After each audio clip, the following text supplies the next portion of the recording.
Senhoras e senhores, com uma convidada mais que especial e apresentadores, mais ou menos, estamos começando mais um Cuca com Salame, o seu café colonial disfarçado de podcast. Um espaço para tratar de assuntos sérios e dar vazão às piadas de quinta série. Vazão, olha só. Ele muito achou bom, a palavra, ele se esforçou. Não, eu tô todo rebuscado hoje. Vocês vão ver. Não, Vocês tá vão de ver. parabéns. Ele é erudito. Vocês vão ver na sequência. É só o começo de um vocabulário que... Vocês Mas vão eu ver sei na... por quê. Ele foi ver peças teatrais essa semana e só fora verdade. Ele a aprendeu eruditicidade com, da pessoa. aprendeu com o Paulo Betti essa. Eu não fui, mas poderia ter ido. Não fui, mas poderia ter ido. Perdeu a oportunidade, mas você ficou pensando sobre isso. E talvez eu até lembrasse de qual novela ele participou, né? Exatamente. Boa. Mas, boa. Voltando. No comando dessa mesa, este que vos fala, Luciano Trevisan, e ele, o nosso Érico Pérez. Sem piadinha. Sem piadinha. Então tá Isso eu bom. me esforcei, mas o cérebro não ajudou. É que ele deu vazão. Não alcançou. Ele deu vazão para outras Ele coisas culto aí, né? demais, Eu, aí ele não conseguiu acessar claro, esse Deixou a momento. quinta série de Essa lado. gaveta das piadinhas. Né? Exatamente. Mas, Luciano, por favor, apresente nossa convidada. Tá bem. Vamos lá. A nossa convidada é fonoaudióloga há 15 anos. Ela possui mestrado na área, é especialista em bebês e em... Me ajuda ali. Saúde materna e infantil. Saúde Que bonito, materna e que bonito infantil. Isso, né? Saúde materna e infantil é bonito, eu gostei. É bonito, é bonito. Nome composto. Complica. Com hífen, tem Isso, hífen, né? isso. Fica bonitinho. Aham. Estamos falando da filha do Orlando e da irmã, da esposa do Eduardo, da mãe do Renato e da Anne, a nossa querida Aline Schmatz, que Sim. pronuncia Schmatz. Schmatz. Schmatz mesmo. Seja bem-vinda, Aline. Muito obrigada. Obrigada pelo convite. Apesar de que eu falei que eu acho que pra alguém que não gosta de falar muito de si, não sei por que eu tô aqui. Para superar, talvez, né? Pode ser, Isso, pode assim. ser. Mas veio, quando a gente pediu aqui, veio bastante história, né? Então, Não, mas eu falei que eu não gosto de falar, escrever é mais fácil. tem isso, né? É. Aí eu concordo mas totalmente. Eu acho que nós vamos precisar ficar no falado mesmo. Depois eu mando por escrito, ficar passando aí, né? Teleprompter. Ou faz legenda depois. Aham. Boa ideia. Muito bem, mas vamos iniciar o nosso protocolo de Vamos lá, patrocinadores? patrocinadores. Então vamos lá. Dudu, por favor. Ele já se movimentou Nem lá precisa falar, e a né? Iraci já apareceu, né? Já tá brilhando. Muito bem, nosso primeiro patrocinador, Iraci Cafeteria e Confeitaria, um dos estabelecimentos realmente mais respeitados dessa cidade, com um ambiente sempre muito bom, bom atendimento, o carimbo, o selo de qualidade. Não, gostei. O selo de qualidade da família Ruaro, o estabelecimento que nos forneceu essa belíssima e fofíssima cuca. Hoje ela tá espetacular. Não, ela tá realmente fofíssima. bonitaça, hoje, né? Uhum. Mas eu sempre vejo vocês mostrando a cuca, né? O salame. Eu nunca vi um convidado comer. É só cenografia, gente. Eu vim aqui pela cuca, não sei se vocês sabem. Não, eu gostei da sinceridade. Não, a gente pode, né? Quando o convidado pede, a gente... Assim, sutilmente. Não, a gente não com toda essa oferece. delicadeza. A gente nunca oferece, mas quando não há maneira de levá-la inteira para casa, aí a gente acaba cortando pelo constrangimento. Exatamente. Quem mais, Dudu? Temos a Meriz Hospitalar, empresa da Nick e do Eduardo, grandes amigos aí de longa data. Uma Pois empresa muito respeitada, diga. Sempre destacada, né, pelos profissionais de saúde que vêm aqui. Pessoal que vem Tanto aqui da da saúde humana quanto da saúde animal, que também sempre falam muito bem deles. utilizam aí os produtos da Merizio. Uma empresa excepcional. E é do Eduardo, seu colega de banda, né? Exatamente, o cara que tem um dos históricos mais invejáveis aí da... Ele é o único na cidade. A gente estava fazendo o histórico dos músicos para participar do Beltrão Rock, inclusive, infelizmente, fomos aceitos.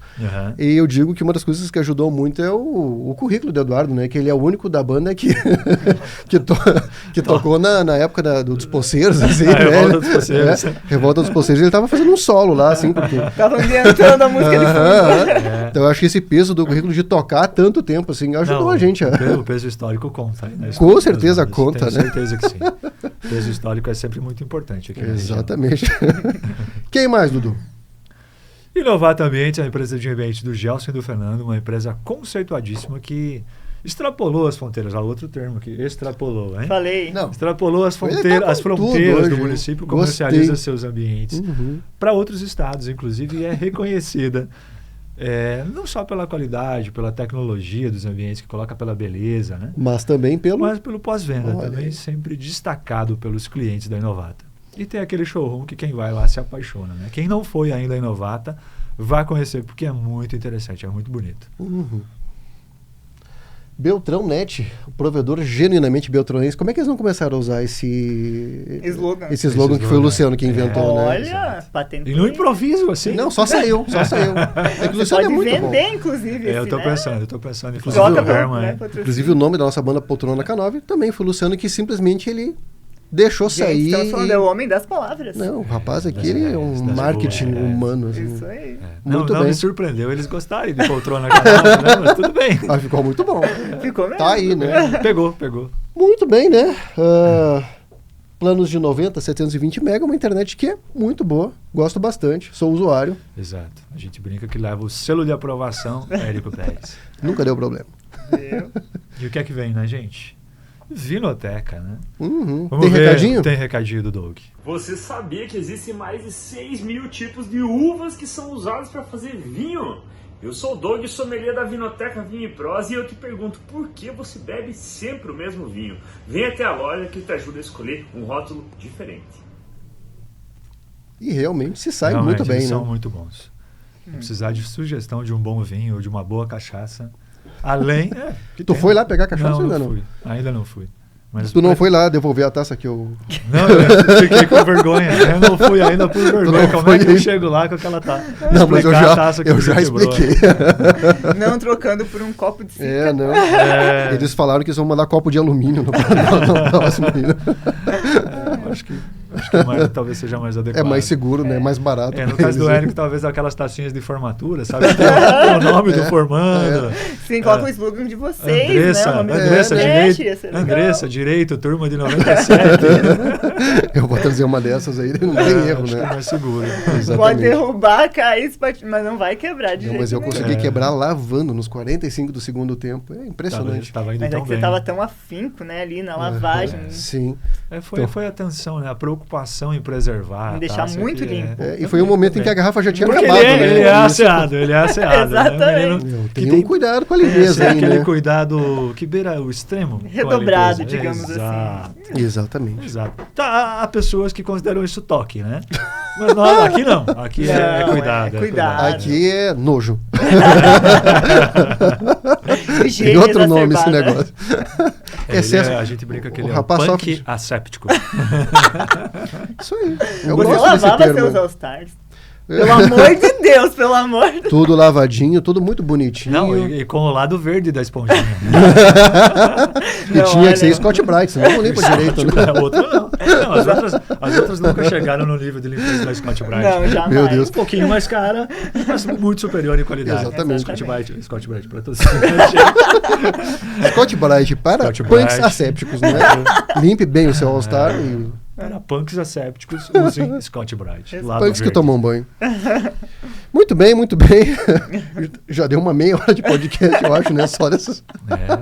Eu acho que sim. Então vamos lá. Por favor, vamos fazer a... Não, por favor, não, porque sou eu, né? Exatamente, eu ia jogar pra ti, fazer... Não, eu não estou capacitado para essa parte, não? realmente. Eu que sou... Eu que treinei, né? Então tá bom. Aline, vamos então dar início à nossa conversa. Quem é a Aline? Deixa um pouquinho de lado os aspectos profissionais. Quem é a Aline? Eu ia convidar as pessoas para se inscreverem no canal. Por essa parte aí, né? Era essa parte. Aqui essa também é minha, né? Também. Tá. Bom, vamos se inscrever no canal. Então, Aline, tá inscrita? Com certeza. Então, olha aí. Vocês podem procurar no histórico lá. Eu dou like em todos os vídeos que eu assisto. Isso aí. Então, muito bom. Tem 2. Já são 2. Já mentira. Da Mara, que é minha amiga, assistiu. Da Tayla, que foi minha doula, assisti. A Didi. Chama ela, Vinícius! Você entrou pra história, né? Você entrou pra história. Do mundo, melhores momentos do Cuca. É isso aí. Mas então vamos lá, pessoal. Se inscrevam no canal, né? Dê um like, compartilhem, comentem, enfim. Nos procurem nas redes sociais também, né? Cuca com Salame. Mesmo que você não seja um perfil do Tigrinho, pode nos procurar. Pode, né?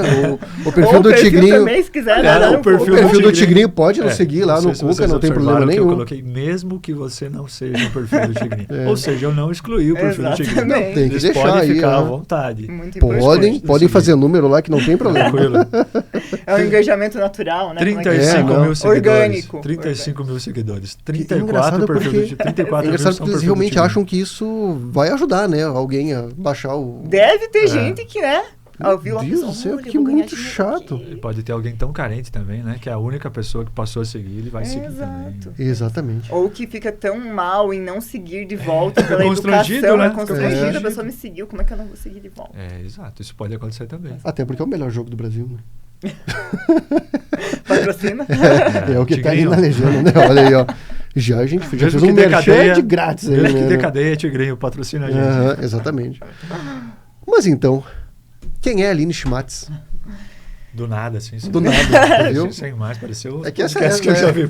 Mas é que ela deve ter treinado. Eu Do tava nada, pensando no gente. Tigrinho, gente. Meu cérebro tá mais lento que esse. Calma. Calma, Então, vai devagar. você, Aline, que vem sofrendo também com esse problema, né? De Perfis ser do assediada Tigrinho. pelos perfis do Tigrinho. Né? Deixando isso pra lá, conta pra gente quem é a Aline Schmatz, Olha viu? só, deu aula agora, Falei, né? gente, ele tá dormindo com a Aurélia do lado da cama. assim, Tá com tudo. Que fique claro para as pessoas mais jovens que Aurélio é um dicionário impresso. Tem muita gente que não sabe o que é isso, Aline. Você me coloca numa posição constrangedora, dormindo com a Aurélio. Dormindo com a Aurélia. Dormindo com a Aurélia. Vamos Aqui nosso esclarecer as apresentador coisas. que dorme com a Aurélia. Então, né? Vamos esclarecer as coisas. Tá Olha, esclarecido, ela tá ali do ladinho. esclarecido. Mas Na quem cabeceira, sabe, né? na Na cabeceira, cabeceira, claro. não ao lado, né? Exato, exato. Não dividindo cama. Voltando para você, então, Aline. Vamos deixar a convidada falar, né? Voltando para você. Então, a Aline, ela é uma pessoa que... a gente é feito de várias fases da vida, né? Então, hoje a Aline que é hoje, não é a Aline que foi há uns anos atrás, e assim por diante. A gente também fala, né? A gente é o somatório das coisas que a gente já viveu, que a gente já experienciou.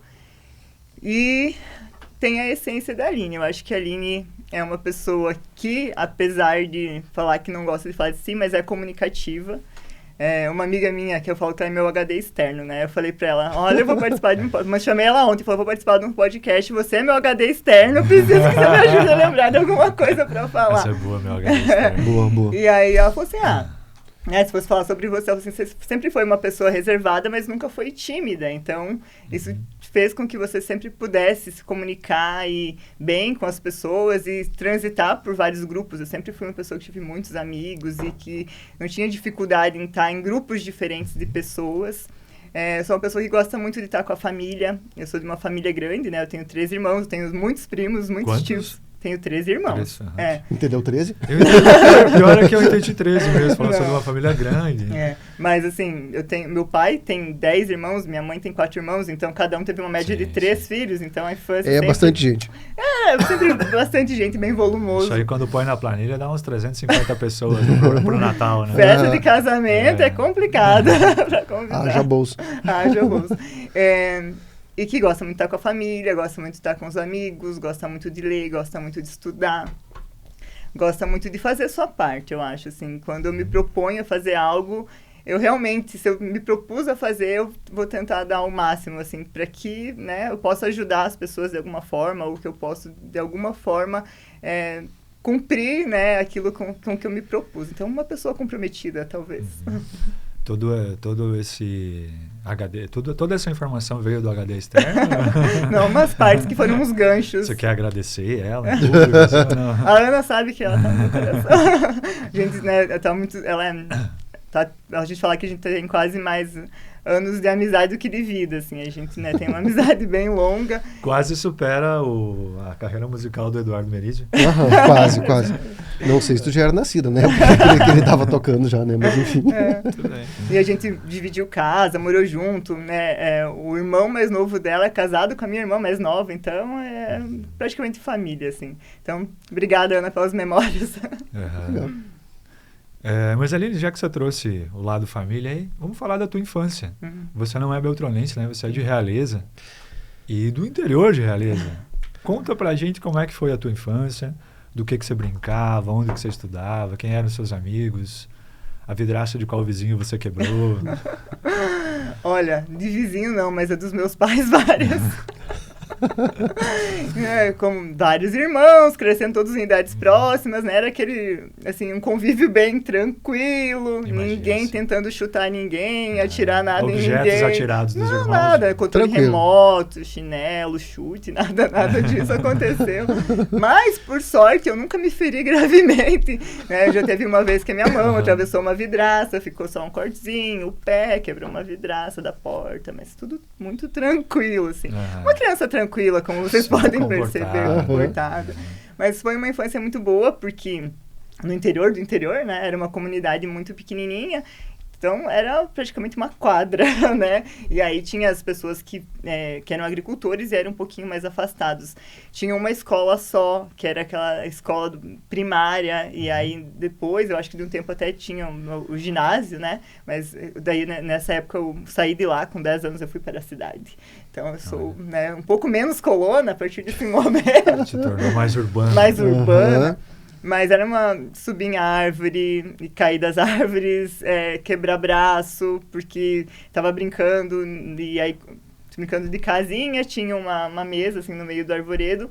Eu coloquei uma folha de papelão que eu achei para deitar, né, para não sujar a roupa. Não no nível Érico Pérez, assim, mas... Claro. Coisa mais normal. Leve cuidado. Mais de criança normal mesmo. Exatamente, eu tinha 7 anos de idade. Não problemática, normal. E ficou um tanto, assim, do papelão pra fora da mesa, eu não vi. Achou que era a mesa ainda. Achei que era a mesa e tinha uma ponta de tijolo enterrada no chão. Não me pergunte como. E eu caí justamente em cima, assim, quebrei a clavícula. E naquela época, eu tinha 7 anos, foi assim, ou era, tipo, dia 25 de dezembro ou era 1º de janeiro, assim. Eu lembro que tinha um monte de gente em casa. E a gente morava no interior. Mal tinha um posto de saúde que funcionava alguns dias da semana para vacinação, para alguma coisa. E também para ir para o hospital, para realizar, né, na cidade maior, era mais difícil. Eu lembro que meus pais me levaram para Capitão, num arrumador de ossos. Durou mais o homem tentando arrumar meu braço do que a queda. E eu lembro que era janeiro, era muito quente, e eu fiquei o mês inteiro com o braço enfaixado. E aí tinha uma garrafada, sabe? Uma garrafa PET com, sei lá, se era folha de eucalipto, sei lá do quê. Sim. E álcool que tinha que passar. Gente, eu acho que eu fiquei embebedada por aquele mês só com o cheiro. Ali foi a introdução do álcool. Exatamente. Como o álcool entrou na minha vida? Não, foi um acidente com o ombro. E receitaram uma garrafada.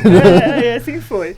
Mas foi muito legal, assim. E era uma infância muito livre, né? Eu acho que eu tenho muita pena de não poder proporcionar uma infância assim para os meus filhos, sabe? A gente ficava até 9, 10 horas da noite na rua brincando. E, sim, né? Geralmente se estourava assim umas 6 horas o tempo regulamentar, que era 5 da tarde, né? O tempo regulamentar eu lembro nas épocas de Ano Novo, né? Não sei se vocês tinham esse costume também de pedir Feliz Ano Novo. Era dar Feliz Ano Novo. Não, eu conheci isso, mas nunca fui. Eu não teria essa cara de pau. Não, cara de pau era com a gente mesmo. Todo mundo se conhecia aí, então se reunia num grupo de crianças que, sei lá, a criança mais velha devia ter 9, 10 anos e tinha criança de 5, 4 anos. Dava meia-noite, pegavam suas sacolinhas e iam de casa em casa bater palma e falar Feliz Ano Novo pra ganhar doce. Meia-noite, vocês iam? A gente saía meia-noite, mas a gente ficava até madrugadão, assim. Isso que era virada de ano. Não, realmente não. Você fez uma adaptação do Halloween pra... Muito bom, exatamente. Muito bom. E eu lembro que, assim, imagina, era no interior, então mal tinha poste na rua principal. A gente andava, às vezes, com uma lanterninha, ou no escuro, tinha muito vagalume, a lua. Então, a iluminação era essa. E eu penso, gente, quando que hoje... Nem eu saio mais sozinha de madrugada, assim, né? Então, meus filhos, é impossível você pensar de uma coisa assim. Mas, então, foi muito divertido, assim, sabe? Sempre com muita criança, com muita briga entre irmãos, muita família. Mas era muito legal, assim, nesse sentido. Foi uma infância bem divertida. Eu gostei muito dessa lembrança do pedir Ano Novo. Né? Não é desejar, é pedir, porque você tem que ter uma coisa diferente. Mas falava assim, né? Pedir Ano Novo, né? Sair pedir Ano Novo. Isso é uma tradição que eu não sabia que existia. Eu descobri ainda criança, mas no interior, visitando, passando as férias, ou o feriado, aí, Natal, Ano Novo, né?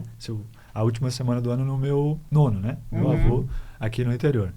E aí eu percebi que o nono ia no mercadinho de Nova Concórdia, e voltava com um saco de balas, uns docinhos, pirulitos nos dias antes ali. Pra que era aquilo, né? E foi a primeira vez que eu vi as crianças chegando lá, batiam palma. e viemos pedir ano novo. Exatamente. Né? E eu lembro de uma vez também que eu era criança, e dia eu falei, mãe, como é que você fez isso?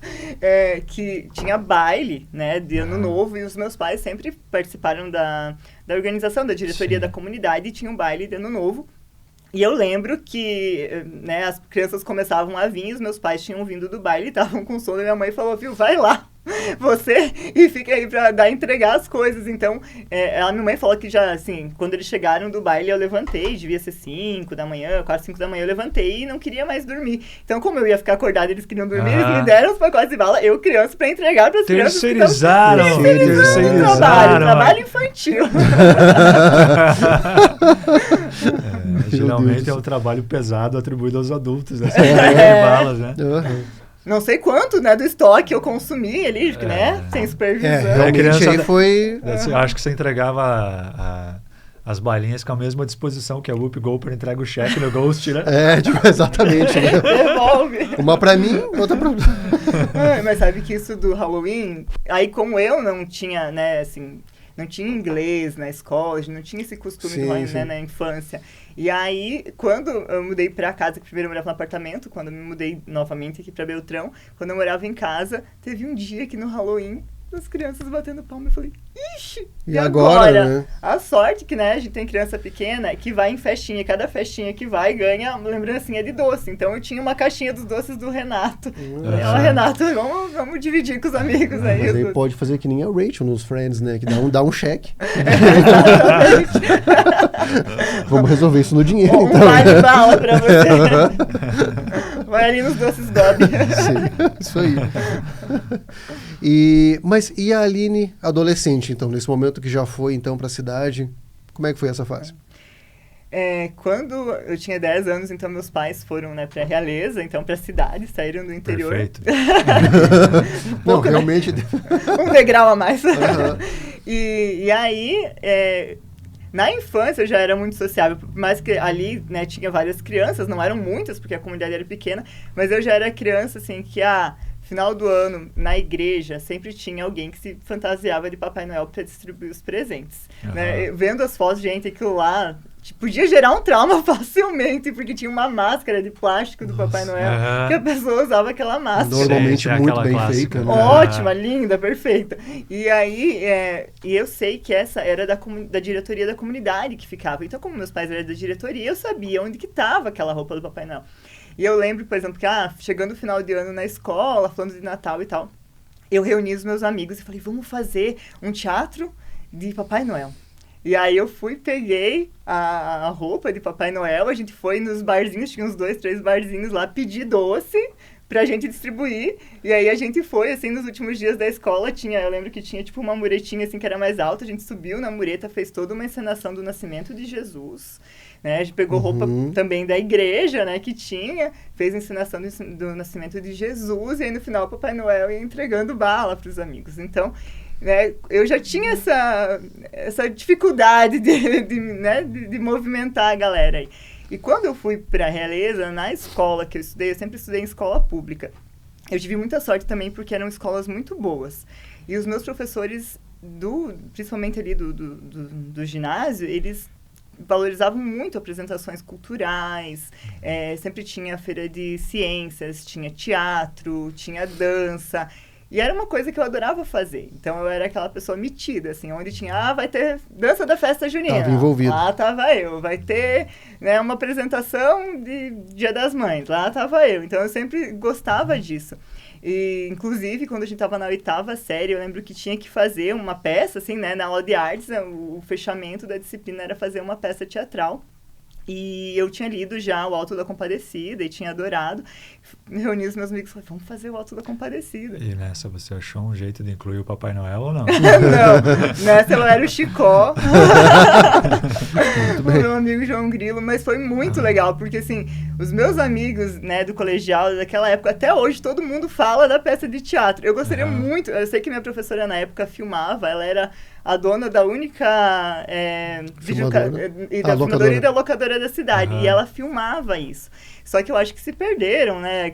Eu queria muito ver, porque assim, talvez hoje, se eu visse, eu ia dar muita risada pela simplicidade que deve ter sido e tal.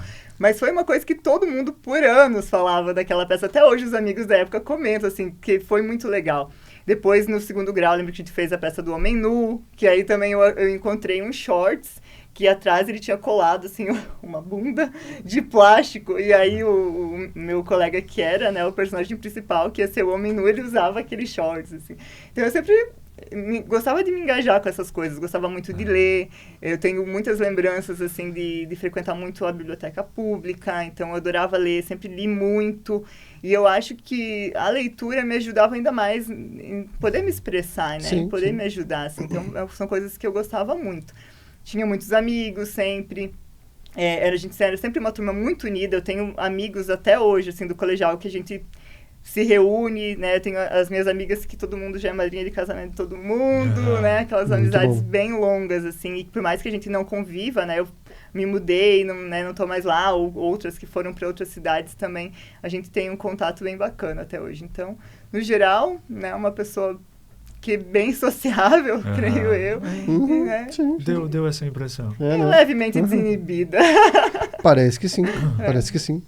E depois, Aline, como que foi a escolha da profissão? Como que ela aconteceu? Eu acho, meio que talvez seja isso comum da época, assim, de quem fez vestibular na mesma época que eu. Você não tinha internet, né? Você não tinha computador, não tinha como acessar. E também você não convivia com profissionais de diversas áreas. Então, era muito restrito. Era muito restrito. Você sabia que existia a medicina, que existia o direito, que existia, né, a administração. Mas você nem sabia direito que outras profissões faziam, né? Tinha para trabalhar como professor. E aí, apareceu lá em casa um guia do estudante, que eu não sei se meus pais compraram para minha irmã mais velha, quando ela foi na época do vestibular, ou se minha tia, né, alguém que já tinha passado, algum primo que já tinha passado por isso, levou esse guia do estudante. E aí eu lembro que lá no segundo, terceiro ano, eu li aquele guia do estudante 1000 vezes, assim, e eu ia por eliminatória. Então, eu gosto de biologia. Então, vamos ver quais os cursos que tem biologia. Eu gosto de ler. Vamos ver quais os cursos que tem para ler. E assim foi. Só que, né, uma pessoa levemente indecisa, que gostava de várias coisas, eu lembro que o meu primeiro vestibular foi para engenharia de alimentos. Nada a ver. E, assim, nunca fui a pessoa das exatas. Ainda bem que não passei. E eu acho que nem tinha condições de passar. Mas também, a gente foi fazer o vestibular porque todos os amigos queriam fazer vestibular. Vamos fazer aonde? Tem na Unicentro, em Guarapuava. A gente lotou uma van para ir fazer o vestibular. Isso foi muito mais pela bagunça do passeio do que pelo vestibular em si. E aí eu vi lá, gosta, né, trabalha com crianças, pode trabalhar com pesquisa, é da área biológica. Tem fonoaudiologia aqui. Nunca tinha visto um fonoaudiólogo na minha vida, não sabia nem o que fazia. E assim, a descrição do guia de estudante é a mais básica possível. São o quê? 4 parágrafos, né? 3 parágrafos. Tipo o que a Netflix faz de sinopse dos filmes, às vezes. Do diretor tal. E o melhor é assim, faixa salarial. A gente que nunca ganhou um pila na vida, né? Olha lá, 1000 e poucos reais. Nossa! Uau. Vou ficar rico. Muito dinheiro. Vou ganhar pra caramba. E aí, enfim, quando eu lembro... Também tinha o vestibular para fono, eu prestei, e tinha o Enem, que aí você podia se inscrever para o ProUni. Quando saiu a nota do ProUni, eu fui escolher, né? Podia 5 opções, se eu não me engano. Aí eu escolhi fisioterapia, biomedicina, moda, eu nem lembro qual que são as outras duas, acho que biologia e alguma outra coisa. E aí eu lembro até que eu fui chamada aqui na Unicep para o curso de físio, né? Nas outras, eu passei, né? Fui chamada para físio aqui, fui chamada para biomedicina em Foz do Iguaçu. E eu lembro que o diretor, né, quando eu fui conversar com ele, falou: nossa, mas você se inscreveu para moda, né? Qual que é a tua afinidade, assim? Né? O que você quer? Mas, de qualquer forma, já tinha saído os resultados do ProUni e não tinha saído do vestibular ainda. E eu tinha sido aprovada também para biomedicina em Foz. Eu tinha morado em Foz para fazer um tempo de cursinho, porque como a gente, né, escola pública a vida inteira, para fazer vestibular precisava estudar um pouco a mais. E aí eu fui fazer biomedicina. Comecei biomedicina porque biomedicina tinha biologia, que eu gostava, e dizia que podia pesquisar, podia ser pesquisador. Eu falei, isso eu gosto, né?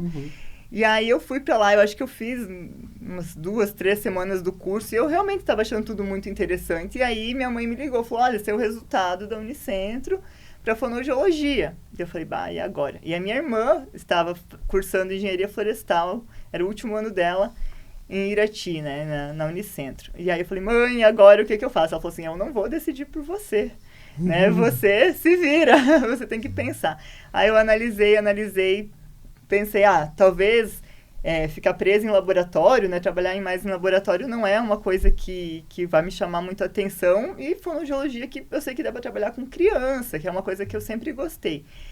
E aí eu decidi, então, ir para fonoaudiologia basicamente sem saber nada do curso, assim, e eu fui descobrindo, né, o curso lá, assim, foi uma grata surpresa. Mas funcionou. Funcionou. Deu certo. Achou o curso certo. Exatamente. Que bom. E essa fase da faculdade, como é que foi, Aline? Tem uma história curiosa aí do número de pessoas que você já dividiu a casa, né? Com quem você já morou. Fala desse recorde aí. Na verdade, estudante, né? E assim, meus pais tinham 4 filhos, todos estudando fora, né? Os meus pais sempre investiram muito em educação, assim, né? O que eles priorizavam era a educação, então eles gostariam que todos os filhos tivessem uma formação acadêmica. Teve uma época que chegou a ter 3 filhos ao mesmo tempo em cidades diferentes estudando, sabe? Eram sempre colégios públicos, universidades públicas, mas para eles bancar 3 filhos também não era tão fácil. E aí a gente tinha que dividir casa, né? Porque não tinha como você morar numa casa sozinha. Então, desde que eu saí da casa dos meus pais, eu primeiro fui morar na casa dos meus tios para fazer cursinho, em Foz do Iguaçu. Aí de lá eu fui para Irati. Em Irati, em República, né? A cada leva de ano era 5 pessoas diferentes que moravam com você. E era muito, muito legal, assim, porque você convivia com pessoas aí de cursos diferentes, pessoas de lugares diferentes, né? E você acaba fazendo uma rede de amizade bem grande. Aí depois disso ainda, quando eu terminei, me formei, eu vim pra cá, aí eu morei com 3 amigos diferentes, em períodos diferentes, 4 na verdade. Aí depois disso eu fui pra Marília fazer o mestrado, aí também morei já com várias pessoas. Ao todo deu umas 30 pessoas nesse percurso, assim, até eu me casar, eu já morei com umas 30 pessoas diferentes. É bastante gente mesmo. Mas tem seus perrengues, tem, mas também ao mesmo tempo você acaba sabendo lidar mais com as diferenças, assim, e conviver melhor. Eu acho que foi uma experiência muito, muito legal. Por falar em perrengues, Aline, o que você tem de história engraçada desse período aí? Que curioso. Olha, a faculdade, eu era uma pessoa que sempre estudou muito e que eu sabia da minha responsabilidade. Eu não podia ficar pegando pendências ou, né, porque meus pais estavam me bancando lá. Tinha que estudar. Tinha que estudar. Então, eu estudava muito, mas a gente também aproveitava muito.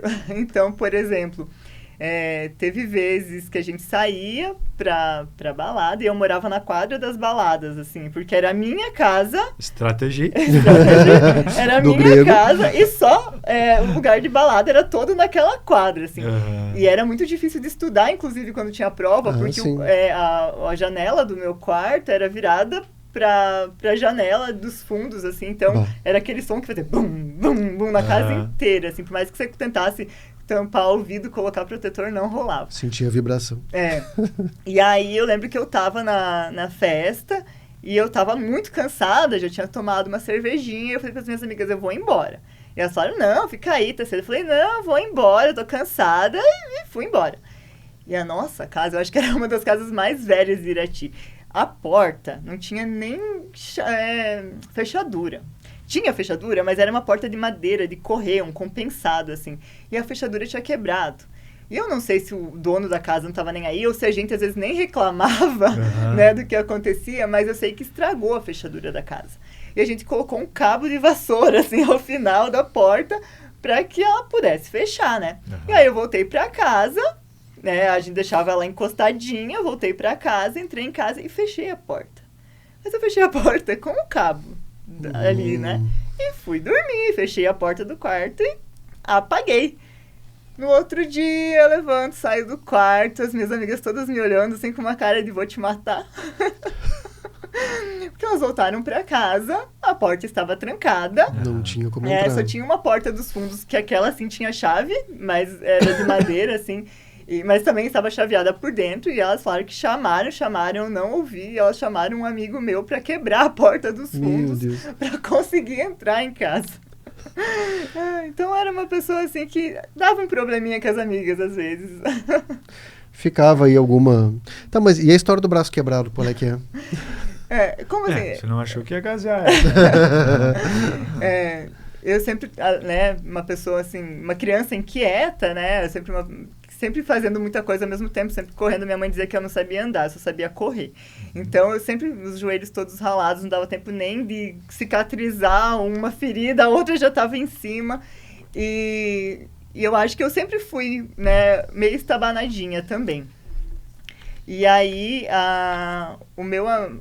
na época, no último ano da faculdade, a gente veio para casa de férias e tinha a Semana do Saco Cheio. E tava uma época muito fria, e foi na época que deu a pandemia do H1N1. E aí a gente teve que ficar um tempo a mais, inclusive, em casa antes de voltar. E quando a gente voltou, a clínica, a escola da faculdade estava cheia de álcool em gel, que você tinha que ficar passando álcool em gel o tempo todo e tal. E eu tinha uma bota, plataforma desse tamanho, que a sola era super lisa. E tinha chovido muito, então... como a faculdade, né, eu sou a 5ª turma de fonoaudiologia, o campus ainda estava crescendo, não era asfalto, não era nem calçamento para você sair dos blocos de aula para ir até a clínica escola, que ficava bem em cima. Era chão, e aí tinha barro. E aí eu fui de bota, né, para ir pelo barro. E eu lembro que eu estava fazendo exame de audiometria numa das salas, e eu saí da sala para ir para outra, onde tinha o outro atendimento. E nisso eu parei, assim, na lateral e apertei o dispenser para limpar a mão, e ao invés de eu suavemente retornar, eu girei o corpo. No que eu girei o corpo, o piso era muito liso, e lá é muito úmido, muito frio. Nossa. Só deslizei, foi... E eu fui apoiar minha mão e acabei quebrando a cabeça do rádio, né? Que foi uma articulação super pequenininha. Uhum. Mas na hora eu sentia dor, veio uma amiga minha e falou, você tá bem? Eu falei, tô. Ela falou, posso rir? Eu falei, pode.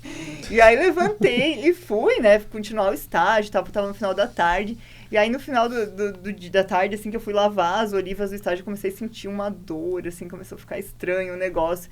Eu lembro que eu fui pra casa no ônibus, assim, segurando o braço, assim, já morrendo de dor. Eu cheguei em casa e comecei a chorar de dor que eu tava. E as minhas amigas falaram, não, vamos na farmácia, né? Vamos ver o que tá acontecendo, às vezes passar uma pomada ali. Aí o farmacêutico falou assim, abre o braço. Eu falei, não rola, não tá abrindo. Ele falou, olha, deve ter quebrado. Aí lá vai eu pro pronto-socorro da cidade. A sorte passou uma outra amiga, que era a única amiga que morava lá e que tinha carro. Aí ela me levou pro pronto-socorro. E eu terminei a faculdade até dezembro, eu tava de tipóia. Não que isso, né, impedisse que eu fosse nas festas e dançasse doidamente. E todo mundo dizia, aquela lá de tipóia dançando. Mas foi bem... Mas não precisou operar? Não, porque era uma fratura pequena. Era o mesmo braço que eu quebrei na infância, mas era uma fratura bem pequena. Não tinha nem como imobilizar, porque, né, sendo articulação. Sim. Mas quebrou o braço ali. Essas, né, coisas da vida. Mais uma experiência. Exatamente. Só mais uma pro currículo. Uma experiência. Exato. Né? Mas então você coleciona essa mudança de cidades, de estados. É uma nômade essa menina, né? Muito. Eu andei um pouco, né, pelo menos de São Paulo para baixo, menos no Rio Grande do Sul, nunca morei no Rio Grande do Sul. Na época eu estava em Realeza, aí eu fui para Foz do Iguaçu para fazer o cursinho, né, numa época fiquei alguns meses lá na casa dos meus tios fazendo cursinho. Quando eu voltei para Realeza, então eu voltei para Foz para começar a cursar biomedicina. Uhum. De lá, passei no vestibular em Irati, fui para Irati, fiquei os 4 anos da graduação lá. Quando terminei a graduação, voltei para cá e eu morei aqui em Francisco Beltrão. Um tempo, trabalhava em Nova Prata do Iguaçu. E aí eu passei no mestrado, que era em Marília. E aí eu fui para Marília, São Paulo. Uhum. Morei em Marília durante o período do mestrado. Quando voltei, trabalhei um tempo em Cascavel, mas ainda na fase de finalização ali do mestrado, então eu ficava em Realeza e ia um pouco para Cascavel.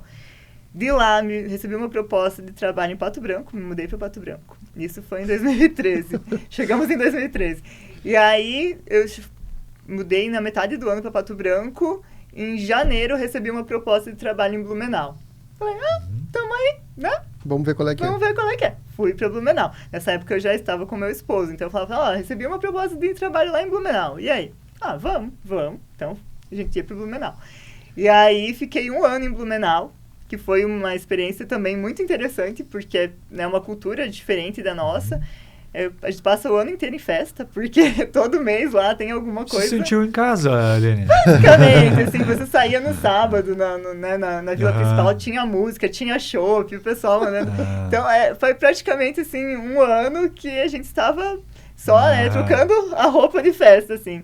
E era Noite Italiana, aí era Ostendorf, né, que é da Páscoa, assim foi. Mas é bem legal, tenho amigos lá até hoje. A Oktober é muito divertida também, o povo que é de Blumenau não gosta muito, porque enche muito de turista, né, e acaba fazendo aquela bagunça na cidade. Sim. Mas é bem, bem legal. No final do ano, a gente veio pra cá passar Natal, Ano Novo, e aí uma ex-professora minha da graduação me ligou e falou assim, olha, eu dou aula numa universidade aqui em Ponta Grossa, tem uma clínica aqui, você não quer vir pra cá, pra, né, assumir a universidade? Tá bom, então vou pra Ponta Grossa. Aí fiquei mais um ano em Ponta Grossa, virou o ano, tinha tido concurso aqui pra Prefeitura de Beltrão, pra ir ficando mais perto da família e tal. O meu esposo tinha passado no processo seletivo para dar aula na UFES em Realeza, e aí ele foi chamado, e só que a ideia é que ele fosse ficar aqui e eu lá, porque era um processo seletivo, era um tempo curto, mas aí na sequência me chamaram para assumir o concurso em Beltrão, e aí eu vim para cá, então a gente deu uma voltinha. Grande, né? Deu uma boa circulada. Uma boa circulada pelo sul aí. E nesse período aí, Aline, o que tu tem de histórias para contar dessas andanças? Da época do mestrado, não tinha ônibus direto de Realeza para Marília, então eu tinha que ir até Cascavel, pegar um ônibus, e era uma linha que ia de Minas Gerais, se eu não me engano, até o Paraguai, a linha de ônibus. Então eu chegava eu tinha que pegar o ônibus em Cascavel para ir até Marília, e aí quando voltava de Marília até Cascavel para depois pegar outro ônibus para Realeza. E eu lembro que quando eu passei no mestrado, eu trabalhava em Nova Prata, e aí não ia ter como conciliar tudo por causa do período de aulas. Eu acabei saindo, né, do trabalho aqui de Beltrão, fiquei em Nova Prata e eu ia a cada 15 dias para Marília para fazer as aulas que eram condensadas. Só que o ritmo de estudos é muito puxado, e aí tinha que pegar 14 horas de ônibus, era muito cansativo. Eu chegava em Realeza, eu tomava um banho, almoçava, pegava o carro, ia pra Nova Prata trabalhar, até que um dia eu bati o carro, numa dessas, né, por cansaço, enfim, falta de atenção, bati o carro. E aí, pensei, isso aqui não vai dar certo. Aí saiu bolsa, porque era um curso novo, saiu bolsa, e minha orientadora me sugeriu se eu quisesse assumir a bolsa e tal, e aí eu decidi ir pra lá. Mas antes eu ia com uma malinha de roupa e voltava, e eu tinha que levar um pouco mais, né, uma mudancinha pouco maior, porque eu demorava pra vir 3, 4 meses, então não dava pra vir frequentemente. E aí eu não tinha uma mala muito grande pra levar várias roupas, eu acho que eu tava com umas 10 malas ou mais.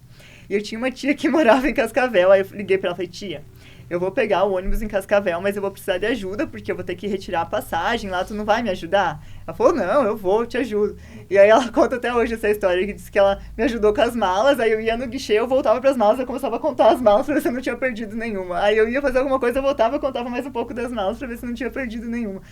E aí, numa dessas idas e vindas de Marília, na época que eu fui pra Marília, eu tava tendo crises de ansiedade, então eu tinha que tratar, né, a ansiedade com medicação e psicoterapia, mas eu estava tomando medicação até para ajudar, né, a dormir melhor, enfim.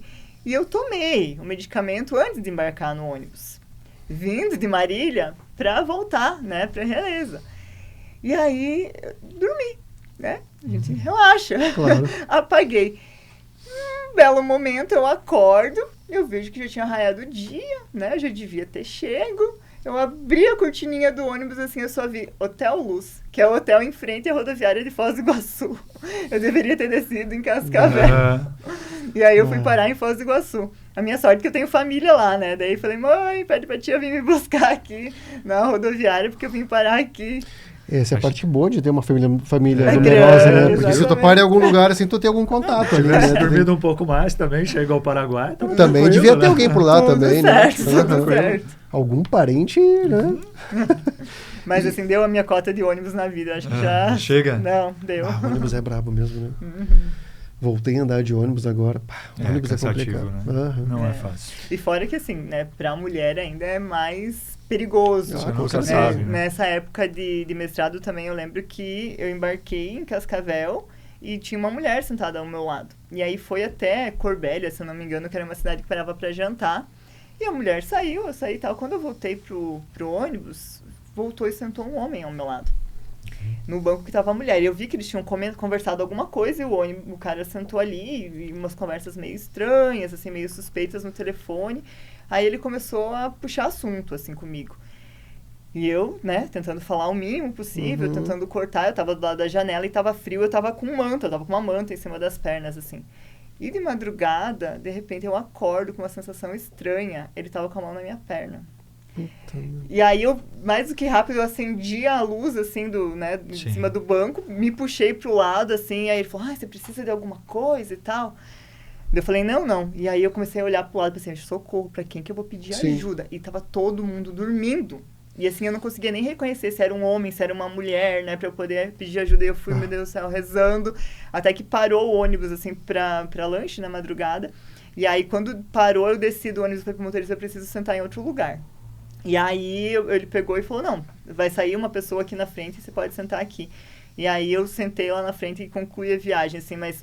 que absurdo. É uma sensação horrível e você fica paralisado, porque você não sabe como agir na hora, sabe? Sim. É bem complicado. Para a mulher essa situação deve ser muito comum, né? Deve ser mais comum do que a gente imagina. Né? Muito. E assim... Eu vivi na pele várias situações, assim, então acho que toda mulher passa por algum tipo de situação nesse sentido. Mas hoje, com a minha filha, eu me preocupo isso com o meu filho também, mas com a minha filha, você já fica pensando, meu Deus, né? Como que eu vou munir ela de informações? Como que eu vou, né, criar ela pra ter... Pra enfrentar esse mundo que tá aí, né? E cada vez pior, né? Parece nesse sentido. A sensação é que tá cada vez pior mesmo, né? A gente tá com muita dificuldade de avançar como sociedade, né? A coisa tá só retrocedendo, assim, cada absurdo que a gente vê que é desanimador, assim, tem horas que... Deu muito trabalho tanta viagem, né? Mas vamos para outra área agora, Aline, que tem a ver com o teu trabalho. Como é que você se interessou pelo trabalho com bebês? Na verdade, quando eu fui, como eu falei para vocês, eu não fazia ideia do que o fonoaudiólogo fazia. Aí tinha lá as áreas básicas, audição, linguagem, voz, né? Mas a gente não tinha muita noção do que poderia trabalhar com cada coisa. E aí, no primeiro ano da faculdade, uma professora minha, que é uma pesquisadora fantástica, que é a minha orientadora até hoje, assim, eu não considero a minha orientadora, ela abriu um edital para iniciação científica. E aí, como eu já entrei na faculdade, né, com a intenção de fazer pesquisa, já era uma coisa que eu gostava, eu fui lá ver, é para trabalhar com bebê em UTI no Natal. Falei, né, bebê, né, o bebê não fala, né, o que será? Como é que vai trabalhar com bebê? E aí ela falou, não, olha, o trabalho é o seguinte, a fono, com, né, o bebê da UTI Nel, ele vai ajudar o bebê a se alimentar. Que o bebezinho que nasce, né, imaturo, ou qualquer criança que, né, bebezinho que nasce com algum problema de saúde, muitas vezes vai precisar de uma via alternativa de alimentação, de uma sonda, de uma gastrostomia, ou não vai ter habilidades o suficiente para conseguir se alimentar, e é o fonoaudiólogo que ajuda, né, que vai ajudar a habilitar esse bebê, ensinar ele a se alimentar. E a gente vai trabalhar com amamentação, porque a gente quer promover que esses bebês consigam, né, amamentar em suas mães. Então, a gente trabalhava tanto com a mãe quanto com o bebê. Só que eu não tinha entrado em hospital na minha vida, quanto mais, né, nesse ambiente de UTI neonatal, nunca tinha entrado numa UTI. E aí, no primeiro dia que eu fui pra UTI neonatal, desastre. Mais um dia normal. Ainda bem que não era vida. Estamos nos adaptando. É proposital, mas sempre, né? Estamos nos adaptando. Ainda que o dia a caneca também é plástica. Também de outra forma. Ela fica longinha aqui. E eu lembro que a professora falou, vamos lá para conhecer, né, uma UTI neonatal. E ela foi nos explicando, né, como que a gente deveria se portar, como a gente devia se paramentar e tal. E aí ela falou assim, então a gente vai vir aqui, né, eu vou mostrar para vocês o que são esses fios que tem nos bebês, o monitor, o que a gente olha no monitor e tal. E aí a gente tava na frente de um box, né, de uma incubadora de um bebê, e o bebê parou. Teve uma parada cardiorrespiratória na minha frente, e eu só fiz assim, meu Deus, né, a gente só se afastou. E aí toda a equipe corre pra cima, né, pra reanimar e tal. E aí a minha professora falou, agora a gente sai, porque, né, a gente não vai atrapalhar. E eu lembro que eu fui pra casa com uma angústia, com um aperto no peito, pensando, meu Deus, como que a gente ajuda essa criança, sabe? Então, poderia ter sido uma situação amedrontadora, ou que, né, fizesse, mas foi pelo contrário, assim. E aí eu me apaixonei pela área. Eu fiz os 4 anos, o estágio hospitalar era só no último ano de graduação. Mas desde o primeiro ano eu estava todo dia, sabe? Então a minha professora me ensinou como a gente fazia a parte de avaliação, de reabilitação, como ajudar a mãe a produzir leite, a retirar o leite, a colocar o bebê para mamar, sabe? E é uma área, assim, que é incrível, porque você vê uma criança, né, tão frágil, assim, conseguir evoluir, conseguir dar alta, conseguir se alimentar, é apaixonante. Deve ser muito gratificante, né? E uma coisa puxa a outra, né? E aí, para o mestrado, quis seguir estudando, então eu fui trabalhar com a parte de deglutição infantil, fazer, né, um protocolo que pudesse ajudar a equipe a identificar quando uma criança estava com algum distúrbio de deglutição, que não conseguisse se alimentar por via oral, então quando chamar a fono, porque a gente sabe que fonoaudiólogo não é o profissional que mais tem, né? A gente tem uma escassez de profissionais e, infelizmente, o fonoaudiólogo não está massivamente nessas áreas, assim, tem muita falta. Já evoluiu bastante, já avançou bastante, mas a gente não tem. Então, muitas vezes, a equipe de enfermagem está lá e não sabe como identificar essas coisas. E aí, uma coisa foi puxando a outra, né? A parte de desenvolvimento infantil, saúde materno-infantil, primeira infância, são coisas que sempre fui gostando muito de estudar e fui, né, me especializando nisso. Mas eu sou grata até hoje, né, a minha orientadora, e esse é um dos temas que eu mais gosto de trabalhar, mais gosto de falar, e se deixar, a gente fica no podcast só disso.